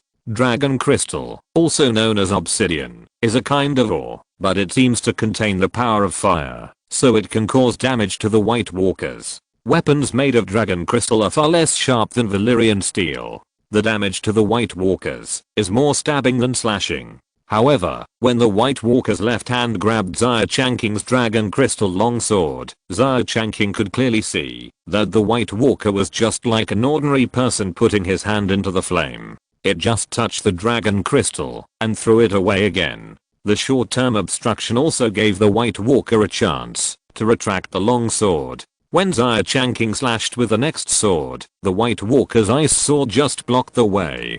Xia Changqing was lifted up by the White Walker's huge power. He couldn't help but take a few steps back. Rob was right. The power of this White Walker was indeed very strong. Xia Changqing's heart moved. His eyes had already seen Rob's sudden attack from behind the White Walker. He realized that this was a good opportunity to kill the White Walker. Look at my 100-step flying sword. Xia Changqing suddenly roared. He raised the dragon crystal sword in his hand and threw it at the White Walker like a spear. Although it was not 100 steps away, it was still 4 or 5 steps away, and the distance of 4 or 5 steps was just a flash. Facing the front and back attacks of two sword masters, even magical creatures like the White Walker were somewhat stretched. Take care of the head, but not the buttocks is what the White Walker is like at the moment. Facing the flying dragon crystal sword, the White Walker did not dare to grab it directly with his hands. It had to raise its ice sword and knock Xia Changqing's sword away. However, at this time, Rob had already attacked from behind the White Walker, holding the sword with both hands, and fiercely stabbed the sword into the White Walker's body. As strong as the first knight and the first master of the Seven Kingdoms, the sword of the Buddha Xia was defeated by the backstab, let alone a small White Walker. Xia Changqing walked leisurely in front of the White Walker. He looked at the White Walker's blue eyes that were surging violently, and a reserved smile bloomed at the corner of his mouth. This is the backstab of justice. Before Xia Changqing finished speaking, the White Walker suddenly let out a piercing howl, and then its entire body suddenly exploded, breaking into invisible ice crystal fragments. Large pieces of ice fragments disappeared in the wind and snow with a whistling cold wind. Xia Changqing stepped forward to pull Rob up, patted him on the shoulder, and praised, "Well done, my lord. Have we killed it?" Rob asked a little unconfidently. He couldn't imagine that the White Walker, who was extremely powerful in the legend, could be killed so easily by him. Chapter 50 Return to the Great Wall. That's right, Rob, you have indeed killed it. I told you long ago that Dragon Crystal and Valyrian Steel are the nemesis of the White Walkers. In front of these two items, the White Walkers are as fragile as paper. Xia Changqing walked aside and picked up his Dragon Crystal sword. He looked at Rob, who was still a little dazed, and couldn't help but say, "Rob, don't be dazed. Although the White Walker is dead, we don't know whether the Whites have been cleaned up. Our battle is not over yet." Rob came back to his senses. He finally confirmed in his heart that he had indeed killed a monster, and this monster was so fragile. Together with Xia Changqing, the two began to grope in one direction. They kept encountering lone northern soldiers, and then gathered together, and moved forward together. In just half an hour, Xia Changqing and the others had found most of the northern soldiers. I don't know if it was because of an illusion, but Xia Changqing always felt that, since he and Rob killed the White Walker, the wind and snow around them gradually weakened. More importantly, they had not encountered attacks from Whites for a long time. In order to prevent getting lost again, the people in the north held hands and moved together. As time went by, Xia Changqing could clearly confirm that the wind and snow around him had indeed weakened, and he could barely see the environment 10 meters away. When the group found John, most of the soldiers in the north had gathered together again. It was just a pity that most of their horses had been chopped by Whites and could no longer walk. The few that were not chopped also disappeared in the vast snow. It looks like we have to walk back. Xia Changqing laughed bitterly. For this journey to the land of eternal winter, he could have directly refused Rob's request. As the saying goes, a gentleman does not stand under a dangerous wall. But after considering it, Xia Changqing still agreed to this journey, because he regarded this action as his own trial journey. Xia Changqing knew very well that he could not hide behind everyone forever. The only way was to make himself stronger. Xia Changqing didn't know if he would have the courage to participate in other battles in the future if he refused Rob's request this time and refused to go to the land of eternal winter. Only after experiencing the snowstorm and the attack of the White Walkers this time, Xia Changqing could be regarded as a real warrior.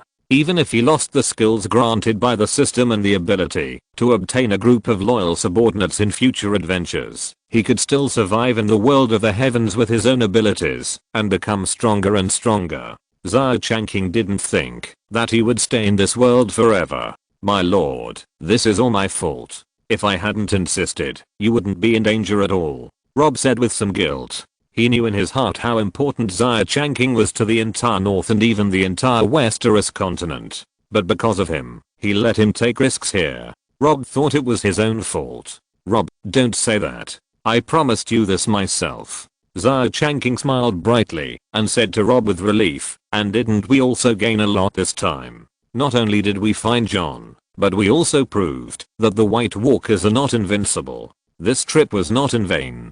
"But, my lord." "Okay, Rob." Xia Changqing interrupted Rob directly. "If you have time to feel guilty, you might as well think about how to convince Commander Mormont to open the gate of the wall and accept the wildlings into the north after we return to Castle Black." Sure enough, Rob's attention was quickly drawn by Xia Changqing to how to convince Commander Mormont. Commander Mormont is not a stubborn person. He has also seen the existence of the White Walkers with his own eyes. Blocking the wildlings outside the wall is just to replenish the White Walker's troops. As long as we explain this reason to Commander Mormont, he will definitely agree to let the wildlings in. At this time, John suddenly interrupted and said that among all the people at the scene, he knew what kind of person Commander Mormont was the most. But John, as far as I know, the Night's Watch is not a monolithic group. Even if Commander Mormont agrees, can you guarantee that others will agree? Xia Changqing's question made John fall into deep thought. He frowned and thought for a moment, then shook his head involuntarily. He had been a member of the Night's Watch for a long time, and he knew that what Xia Changqing said was true. If it is Commander Mormont's order, they will obey it. John said uncertainly. Xia Changqing shook his head slightly, and he didn't answer anything. John could understand what he meant. The return journey was smooth sailing. They did not encounter any attacks from the White Walkers or harassment from the wildlings. However, John and Rob did not come up with a clear plan on how to persuade the Night's Watch to accept the wildlings. Rob, who had been following Xia Changqing for a long time, had some ideas in his mind, but he was still hesitant, not knowing whether he should do it or not. As they got closer and closer to the Great Wall, Rob's idea became stronger and stronger. Finally, when they arrived at the foot of the Great Wall, Rob and Xia Changqing told John their thoughts. John, how many Night's Watchmen are there at the wall? Rob asked the first question. Including rangers, craftsmen, and stewards, the entire Night's Watch has about 4,000 people, and there are more than 2,000 people in Castle Black. The entire Night's Watch only has 4,000 people. Rob murmured, and said in a tone that John couldn't understand, there are as many as 40,000 or 50,000 soldiers in the north. John didn't understand what Rob meant, but Xia Changqing did. Rob, just do what you think. Xia Changqing said approvingly. He didn't care how great the mission of the Night's Watchmen to guard the Great Wall was, or whether they had made great contributions to the continent of Westeros. It was none of Xia Changqing's business. Rob's meaning was also very simple. If the Night's Watchmen didn't agree, then transfer the soldiers from the north to the Great Wall. No, there is no need to ask the Night's Watch to agree. After they return to Castle Black, Rob can send out the Ravens and have Eddard lead the northern soldiers to Castle Black. The White Walkers may attack at any time. In the face of a powerful enemy, is it wrong for the north to come to support the defense? No problem. End of this chapter. Thank you very much for reaching the end. Don't forget to like. Looking for more exclusive content and immediate access? Subscribe to our Patreon. Remember, every like, subscription, or donation encourages us to continue. Thanks to everyone. See you in the next video.